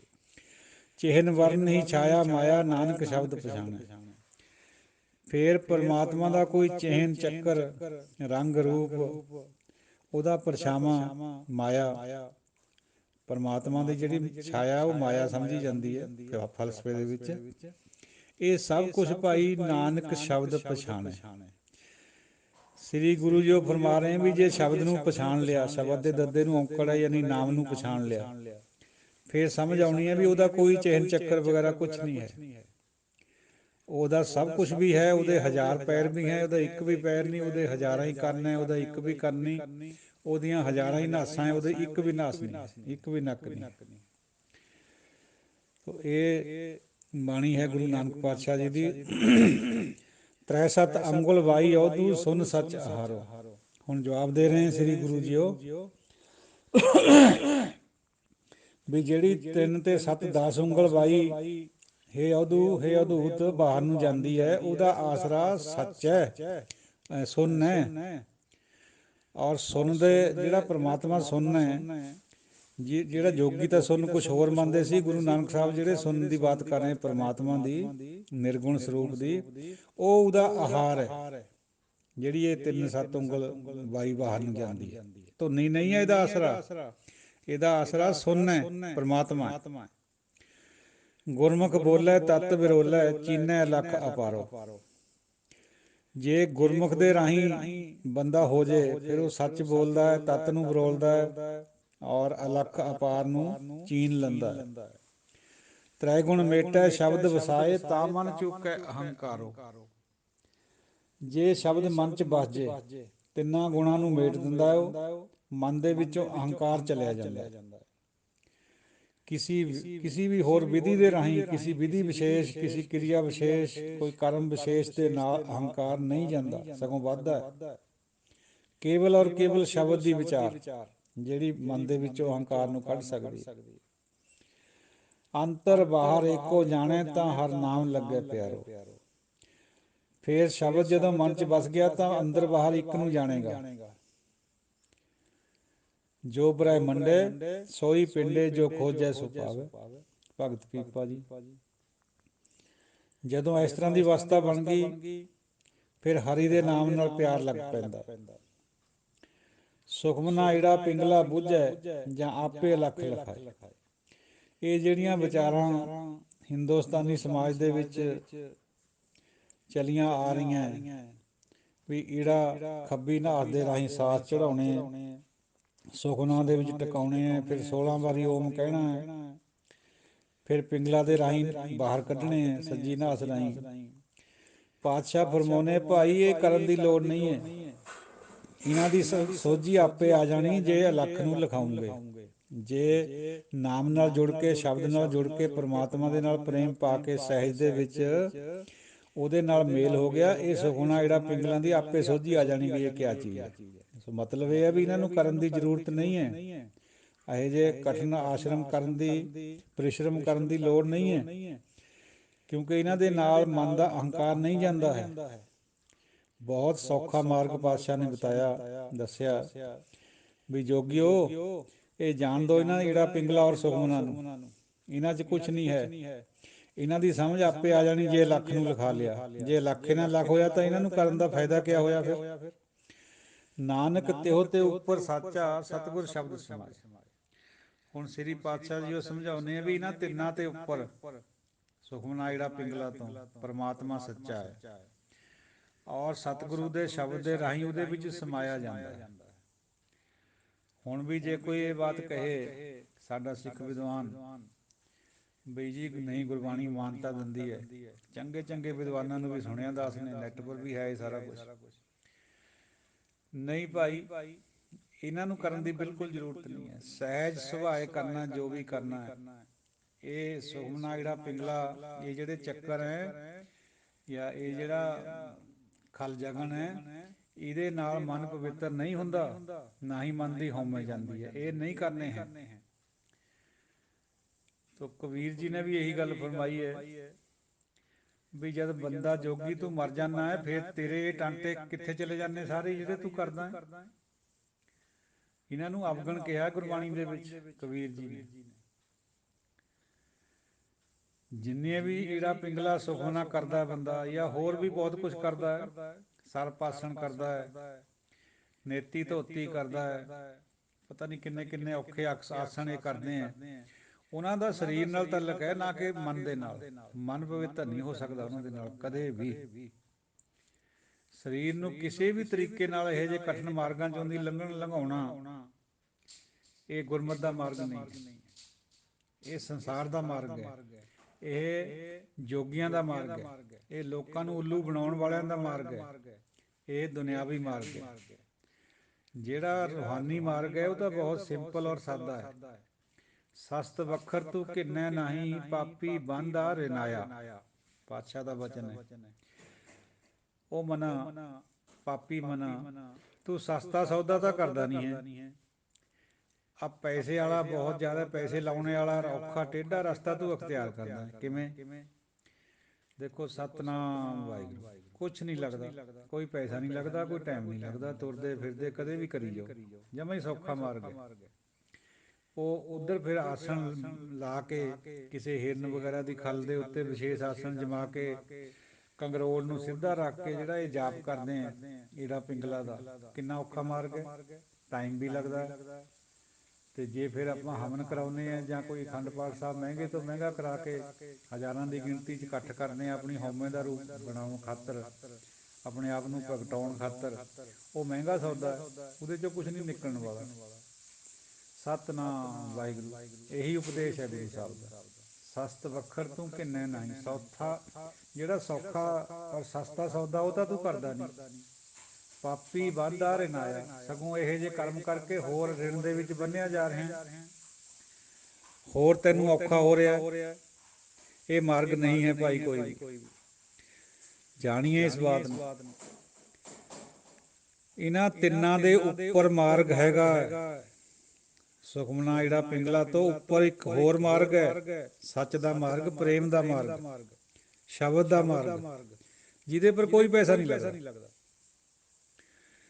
ਸ੍ਰੀ ਅਖੰਡ ਪਾਠ ਸਾਹਿਬ ਦੀ ਲੋੜ ਪਈ ਸੀ ਜੰਗਲਾਂ ਯੁੱਧਾਂ ਦੇ ਸਮਿਆਂ 'ਚ। ਉਦੋਂ ਘਰ ਘਾਟ ਵੀ ਨਹੀਂ ਸੀ ਸਿੱਖਾਂ ਦਾ ਕੋਈ, ਕੋਠੀਆਂ ਜਿਹੜੀਆਂ ਕਾਠੀਆਂ ਸੀ ਘੋੜਿਆਂ ਦੀਆਂ ਉਹੀ ਘਰ ਬਣੇ ਹੋਏ ਸੀ। ਅਤੇ ਸਾਰੀ ਜਿਹੜੀ ਉਸ ਟਾਈਮ ਜੰਗਲਾਂ ਦੇ ਵਿੱਚ ਖਾਲਸਾ ਰਹਿੰਦਾ ਸੀਗਾ, ਗੁਰੂ ਗ੍ਰੰਥ ਸਾਹਿਬ ਜੀ ਉਦੋਂ ਵੀ ਨਾਲ ਨਾਲ ਆਪਣੇ ਰੱਖਦੇ ਸੀ ਉਹ। ਅਤੇ ਪਤਾ ਨਹੀਂ ਸੀ ਵੀ ਕਦੋਂ ਭੀੜ ਪੈ ਜਾਣੀ, ਨੱਠ ਭੱਜ ਹੋ ਜਾਣੀ ਹੈ, ਤਾਂ ਬਾਣੀ ਨੂੰ ਥੋੜ੍ਹੇ ਸ਼ਬਦਾਂ 'ਚ ਪੜ੍ਹਨ ਲੱਗ ਪਏ ਸੀ ਉਹ, ਥੋੜ੍ਹੇ ਸਮੇਂ ਦੇ ਵਿੱਚ। ਅਦਰਵਾਈਜ਼ ਗੁਰੂ ਸਾਹਿਬ ਦਾ ਹੁਕਮ ਤਾਂ ਇਹ ਹੈ ਵੀ ਸਹਿਜ ਵਿੱਚ ਪਾਠ ਕਰੋ, ਜਿੰਨਾ ਵੀ ਕਰਨਾ, ਇੱਕ ਇੱਕ ਅੱਖਰ ਨੂੰ ਸਮਝ ਕੇ ਪਾਠ ਕਰੋ। ਪਹਿਲਾਂ ਜਦੋਂ ਸ਼ੁਰੂ ਕਰਦੇ ਹਾਂ ਆਪਾਂ, ਇੱਕ ਇੱਕ ਤੁਕ ਦੇ ਉੱਤੇ ਭਾਵੇਂ ਘੰਟਾ ਲੱਗ ਜਾਏ, 2 ਘੰਟੇ ਲੱਗ ਜਾਏ, ਚਾਹੇ ਦਿਹਾੜੀ ਵੀ ਲੱਗ ਜਾਏ, ਕੋਈ ਇਤਰਾਜ਼ ਨਹੀਂ। ਗੱਲ ਨੂੰ ਸਮਝ ਲਓ। ਜੇ ਇੱਕ ਓਂਕਾਰ ਦਾ ਏਕਾ ਵੀ ਸਮਝ ਆ ਜਾਏ ਸਾਧ ਸੰਗਤ ਜੀਓ, ਤਾਂ ਜਿੰਨੀ ਡੁਐਲਿਟੀ ਹੈ ਸਭ ਛੁੱਟ ਸਕਦੀ ਹੈ, ਜਿਹੜੀ ਕਿ ਨਹੀਂ ਛੁੱਟਦੀ ਪਾਠਾਂ ਦੇ ਨਾਲ। ਦਾਸ ਦਾ ਇਹ ਤਜਰਬਾ ਹੈ, ਤੁਹਾਡਾ ਵੀ ਹੋਏਗਾ ਜ਼ਰੂਰ। ਰੋਜ਼ ਅਖੰਡ ਪਾਠ ਸਾਹਿਬ ਹੁੰਦੇ ਘਰਾਂ ਦੇ ਵਿੱਚ, ਸਾਡੇ ਵੀ ਚੱਲਦੇ ਰਹਿੰਦੇ ਉਰੇ, ਕਦੇ ਕਿਸੇ ਦੇ ਗੁਰਦੁਆਰੇ ਸਾਹਿਬਾਨਾਂ 'ਚ ਵੀ।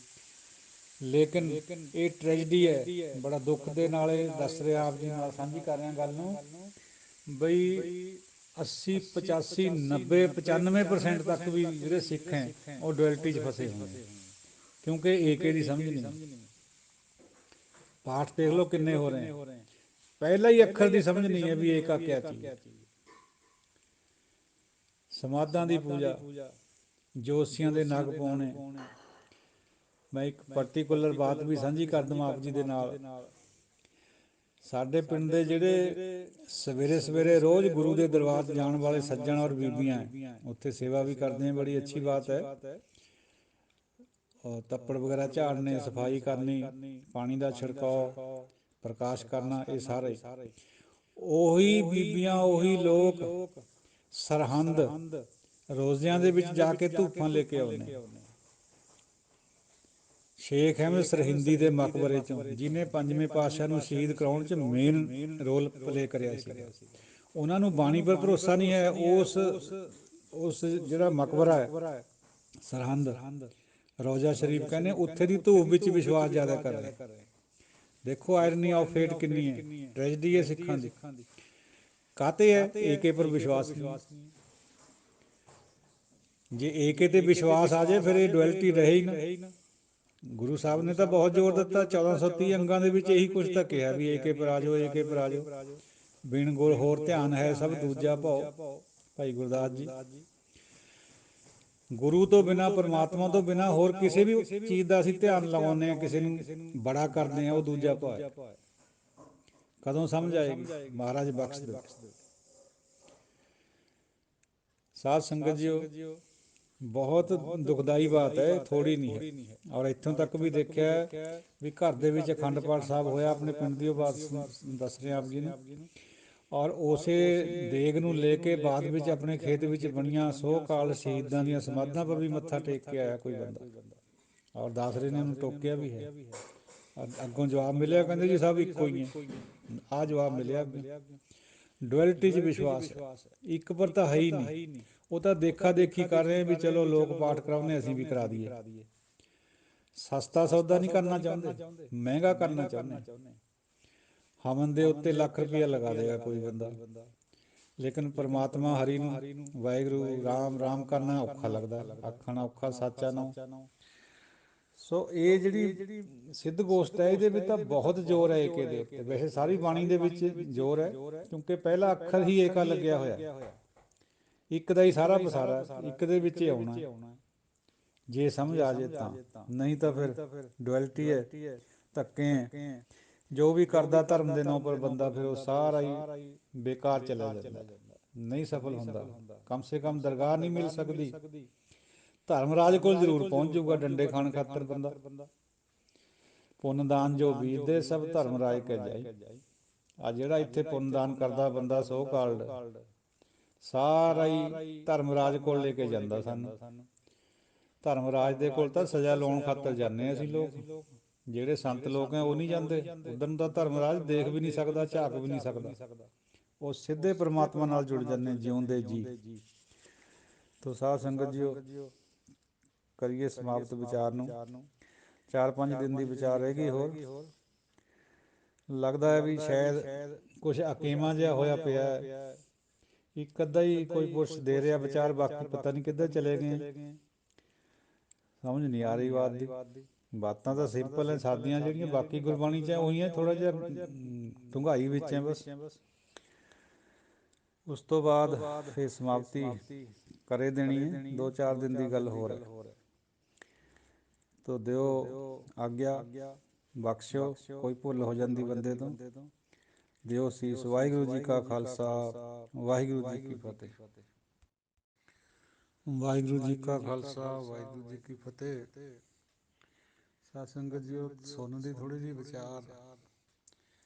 ਭਾਈ ਅਮਰੀਕ ਸਿੰਘ ਜੀ ਕਹਿ ਰਹੇ ਸੀ ਵੀ ਥੋੜ੍ਹਾ ਜਿਹਾ ਹੋਰ ਖੋਲ੍ਹਣਾ ਚਾਹੀਦਾ।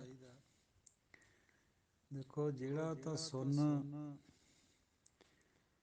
ਜੋਗੀ ਕੰਨ ਪਾਟੇ ਮੰਨਦੇ ਹੈ, ਸਿੱਧ ਮੰਨਦੇ ਹੈ, ਉਹ ਸੁਣ ਉਹ ਹੈ ਜਿਹੜਾ, ਜਿਵੇਂ ਉਹ ਸਮਝਦੇ ਆ ਵੀ ਧੁੰਦ ਪਈ ਹੋਈ ਸੀ ਸੰਸਾਰ ਦੇ ਵਿੱਚ। ਇਹ ਸੰਸਾਰ ਸਰਗੁਣ ਰੂਪ ਤੋਂ ਪਹਿਲਾ ਜਿਹੜਾ ਰੂਪ ਹੈ, ਉਹ ਉਹਦੇ 'ਚ ਨਿਰੰਕਾਰ ਨੂੰ ਨਹੀਂ ਮੰਨਦੇ, ਸੁਣ ਨੂੰ ਮੰਨਦੇ। ਨਿਰੰਕਾਰ ਦੀ ਨਿਗੇਸ਼ਨ ਹੈ ਉਹਨਾਂ ਦੀ ਥਾਟ ਵਿੱਚ। ਹਾਲਾਂਕਿ ਨਿਰੰਕਾਰਤਾ ਹੀ ਉਹ ਸੁੰਨ ਬਣੀ ਹੋਈ ਸੀ ਜਿਹੜੀ ਉਸ ਤਰ੍ਹਾਂ ਬਣੀ ਹੋਈ ਸੀ।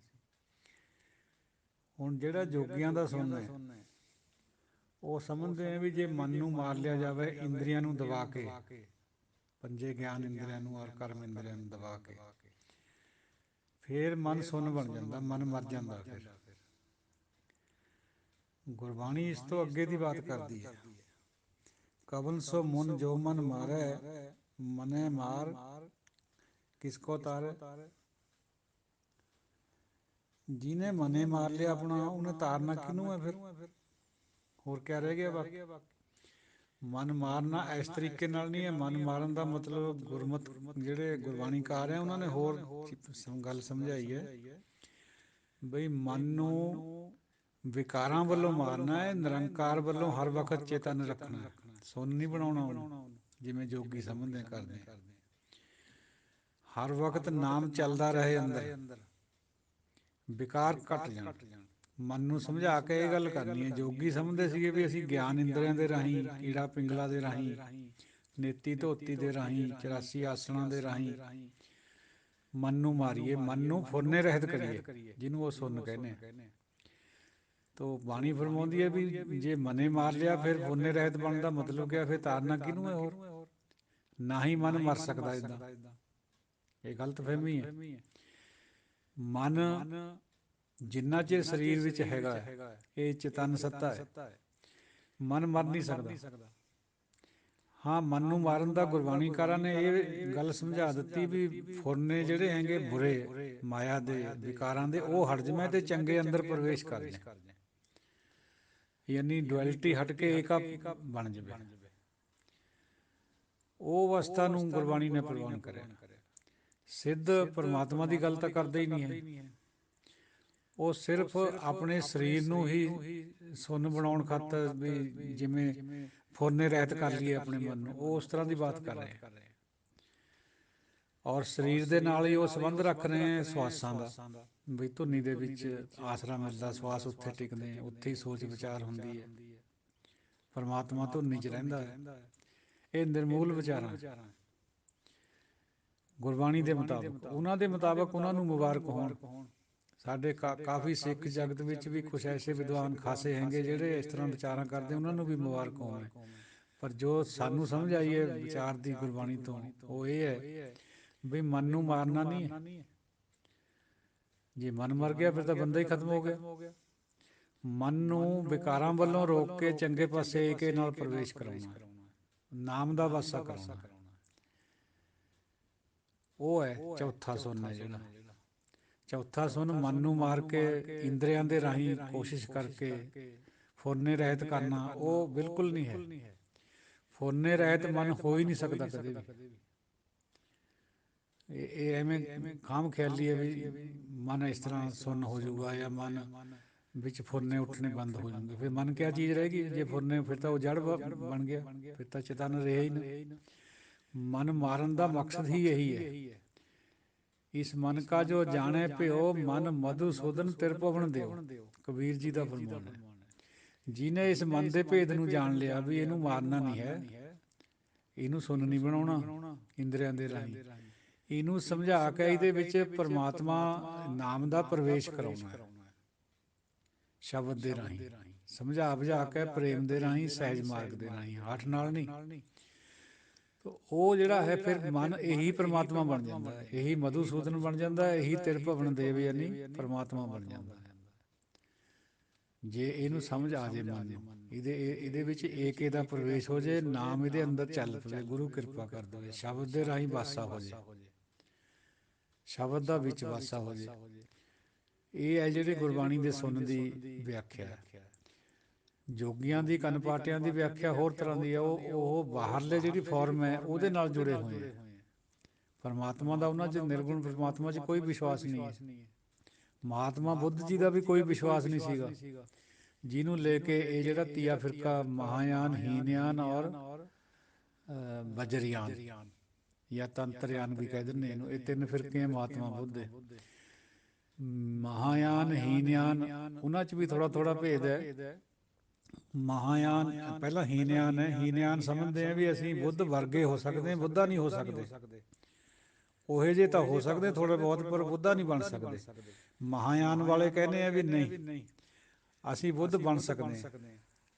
ਇਹ ਗੱਲ ਗੁਰਬਾਣੀ ਨਾਲ ਮੇਲ ਖਾਂਦੀ ਹੈ। ਗੁਰਬਾਣੀ ਵੀ ਕਹਿੰਦੀ ਹੈ ਵੀ ਜਿਨ ਹਰ ਜਪਿਆ ਸੇ ਹਰ ਹੋਏ, ਹਰ ਮਿਲਿਆ ਕੇਲ ਕੇ ਲਾਲੀ। ਅਤੇ ਤੀਜਾ ਫਿਰਕਾ ਹੈ ਵਜਰਯਾਨ, ਜਿਹੜਾ ਬਾਅਦ ਵਿੱਚ ਪਨਪਿਆ ਬੁੱਧ ਧਰਮ ਦੇ ਵਿੱਚ। ਉਹਦੇ ਵਿੱਚ ਹੈ ਇਹ ਤੰਤਰ ਮੰਤਰ ਸਾਰੀ ਵਿੱਦਿਆ, ਜਿਹੜਾ ਕਿ ਨੇਪਾਲ, ਭੂਟਾਨ, ਲੱਦਾਖ ਦੇ ਏਰੀਏ 'ਚ ਪਨਪਿਆ ਜ਼ਿਆਦਾਤਰ। ਸਿੱਧ ਲੋਕ ਪਹਾੜਾਂ 'ਤੇ ਹੀ ਰਹਿੰਦੇ ਸੀਗੇ। ਇਹਦੇ ਵਿੱਚ ਉਹ ਸਿੱਧੀਆਂ ਵੀ ਪ੍ਰਾਪਤ ਕਰਦੇ ਆ ਇਸ ਮਾਰਗ ਦੇ ਵਿੱਚ। ਲੋਕਾਂ ਨੂੰ ਉੱਲੂ ਬਣਾਉਣ ਖਾਤਰ, ਲੋਕਾਂ ਨੂੰ ਆਪਣੇ ਨਾਲ ਜੋੜਨ ਖਾਤਰ ਉਹ ਸਿੱਧੀਆਂ ਪ੍ਰਾਪਤ ਕਰਕੇ ਉਹ ਰਸਤਾ ਅਖਤਿਆਰ ਕਰਦੇ ਆ। ਉਹ ਗੁਰਮਤਿ ਦਾ ਮਾਰਗ ਨਹੀਂ ਹੈ। ਸੋ ਜਿਹੜਾ ਵਜਰਯਾਨ ਹੈ, ਵਜਰਯਾਨ ਮਹਾਤਮਾ ਬੁੱਧ ਦਾ ਹੀ ਇੱਕ ਤੀਜਾ ਫਿਰਕਾ ਹੈ। ਤੋ ਜਦੋਂ ਖੁਦ ਮਹਾਤਮਾ ਬੁੱਧ ਜੀ ਨਹੀਂ ਮੰਨਦੇ ਪਰਮਾਤਮਾ ਨੂੰ, ਹੀ ਇਜ਼ ਸਾਈਲੈਂਟ ਅਬਾਊਟ ਗੋਡ, ਨਾ ਉਹ ਕਹਿੰਦੇ ਹੈ ਨਾ ਉਹ ਕਹਿੰਦੇ ਨਹੀਂ ਹੈ। ਤੋ ਫਿਰ ਗੁਰਮਤਿ ਦਾ ਮਾਰਗ ਤਾਂ ਨਾਮ ਤੋਂ ਬਿਨਾਂ, ਪਰਮਾਤਮਾ ਤੋਂ ਬਿਨਾਂ ਦੂਜੀ ਗੱਲੇ ਨਹੀਂ ਕਰਦਾ। ਕਿਵੇਂ ਮੇਲ ਹੋ ਜਾਊਗਾ ਸਿੱਧਾਂ ਦਾ ਅਤੇ ਗੁਰਮਤਿ ਦੇ ਧਾਰਨੀਆਂ ਦਾ, ਇਹ ਵਿਚਾਰ ਹੈ। ਤੋ ਹੁਣ ਜਦੋਂ ਆਪਾਂ ਗੁਰਬਾਣੀ ਦੀ ਵਿਆਖਿਆ ਕਰਦੇ ਹਾਂ, ਉਦੋਂ ਤਾਂ ਲਿਮਟਿਡ ਵੇ ਵਿੱਚ ਇਹ ਹੋ ਸਕਦੀ ਹੈ। ਜੇ ਇਕੱਲੇ ਇਕੱਲੀ ਚੀਜ਼ ਨੂੰ ਫਿਰ ਅੱਗੇ ਖੁੱਲ੍ਹਣਾ ਹੋਵੇ ਤਾਂ ਫਿਰ ਵਿਆਖਿਆ ਹੋਰ ਜ਼ਿਆਦਾ ਲੰਬੀ ਹੋ ਜਾਂਦੀ ਹੁੰਦੀ ਹੈ।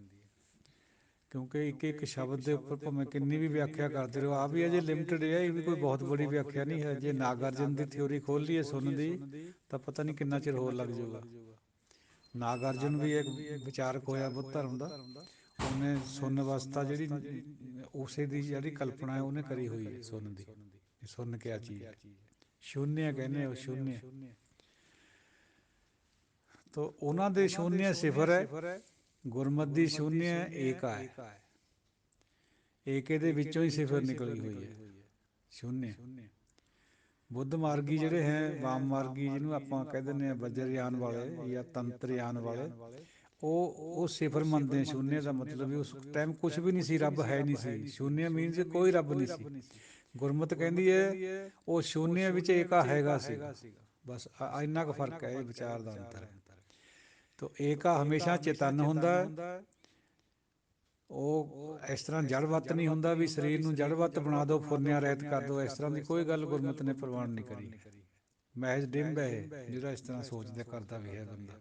ਇਸ ਮਾਰਗ ਦੇ ਉੱਤੇ ਜਿਹੜਾ ਇਹ ਯੋਗੀਆਂ ਵਾਲਾ, ਸਿੱਧੀਆਂ ਜ਼ਰੂਰ ਆ ਜਾਂਦੀਆਂ, ਪਾਵਰਾਂ ਜ਼ਰੂਰ ਮਿਸਟਿਕ ਆ ਜਾਂਦੀਆਂ ਆਪਣੇ ਕੋਲ।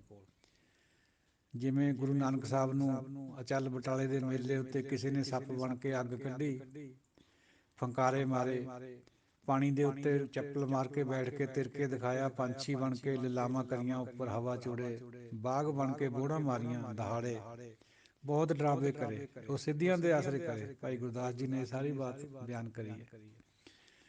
ਪਰ ਉਹਨਾਂ ਪਰ ਕੋਈ ਅਸਰ ਨਹੀਂ ਹੋਇਆ, ਕਿਉਂਕਿ ਸ਼ਬਦ ਨਾਲ ਜੁੜੇ ਹੋਏ ਸੀ। ਕਿਉਂਕਿ ਆਫਟਰ ਆਲ ਇੱਕ ਝੂਠ ਹੈ, ਇੱਕ ਸੱਚ ਹੈ। ਝੂਠ ਦੁਨੀਆ ਪਰ ਤਾਂ ਪ੍ਰਭਾਵ ਪਾ ਲੂਗਾ, ਕਿਉਂਕਿ ਦੁਨੀਆ ਦੇ ਅੰਦਰ ਵੀ ਝੂਠ ਹੁੰਦਾ, ਪਰ ਝੂਠ ਸੱਚ ਨੂੰ ਨਹੀਂ ਦਬਾ ਸਕਦਾ। ਸੱਚ ਤਾਂ ਹੋਇਓ ਸੱਚ ਹੈ, ਉਹਦੇ ਅੰਦਰ ਝੂਠ ਦੀ ਖੋਟ ਹੁੰਦੀ ਹੋਣੀ ਥੋੜ੍ਹੀ ਬਹੁਤ ਵੀ। ਇਸ ਕਰਕੇ ਗੁਰੂ ਨਾਨਕ ਸਾਹਿਬ ਵਿਚਲਿਤ ਨਹੀਂ ਹੋਏ ਉਹਨਾਂ ਤੋਂ। ਉਹ ਡਰਾ ਰਹੇ ਸੀਗੇ ਵੀ ਇਹ ਡਰ ਜਾਣਗੇ। ਐਵੇਂ ਨਹੀਂ ਉਹਨਾਂ ਨੇ ਕਿਹਾ ਵੀ ਧੰਨ ਨਾਨਕ ਤੇਰੀ ਵੱਡੀ ਕਮਾਈ। ਸਾਰਾ ਕੁਝ ਦੇਖ ਕੇ ਲੰਬ ਚੜਾਓ, ਆਪਣੀਆਂ ਰਿੱਧੀਆਂ ਸਿੱਧੀਆਂ ਵਰਤ ਕੇ, ਜਿਹੜੀਆਂ ਵੀ ਪਾਵਰਸ ਉਹਨਾਂ ਕੋਲ ਸੀਗੀਆਂ, ਫਿਰ ਅਖੀਰ ਨੂੰ ਪੈਰੀਂ ਹੱਥ ਲਾਏ ਗੁਰੂ ਨਾਨਕ ਸਾਹਿਬ ਦੇ, ਧੰਨ ਨਾਨਕ ਤੇਰੀ ਵੱਡੀ ਕਮਾਈ। ਤੋ ਗੁਰਮਤਿ ਦਾ ਮਾਰਗ ਬਿਲਕੁਲ ਨਿਵੇਕਲਾ ਮਾਰਗ ਹੈ। ਦੁਨੀਆ ਤੋਂ 98% ਦੁਨੀਆ 'ਚ ਦੂਜੇ ਮਾਰਗੇ ਚੱਲ ਰਹੇ। ਸਿੱਖ ਧਰਮ ਇੱਕ ਐਸਾ ਮਾਰਗ ਹੈ ਜਿਹੜਾ ਏਕੇ ਦਾ ਮਾਰਗ ਹੈ, ਪਰ ਇਹਦੇ ਵਿੱਚ ਵੀ 98% ਡੁਐਲਿਟੀ ਹੈ। ਥਿਊਰੀ 'ਚ ਨਹੀਂ, ਪ੍ਰੈਕਟੀਕਲ 'ਚ। ਗੁਰੂ ਸਾਹਿਬਾਨਾਂ ਨੇ ਥਿਊਰੀ ਵਿੱਚ ਨਹੀਂ ਇਹ ਚੀਜ਼ ਡੁਐਲਿਟੀ ਰੱਖੀ, ਪਰ ਸਾਡੇ ਅੰਦਰ ਸਿੱਖਾਂ ਦੇ ਵਿੱਚ ਜ਼ਰੂਰ ਹੈ। ਇਹ ਬੜੀ ਟ੍ਰੈਜਿਕ ਗੱਲ ਹੈ ਵੀ ਅਸੀਂ ਸੱਚ ਨਾਲ, ਏਕੇ ਨਾਲ ਜੁੜਦੇ ਹੋਏ, ਮੰਨਦੇ ਹੋਏ ਥਿਊਰੀ ਨੂੰ, ਫਿਰ ਦੂਜੇ 'ਚ ਆਈ ਜਾਂਦੇ।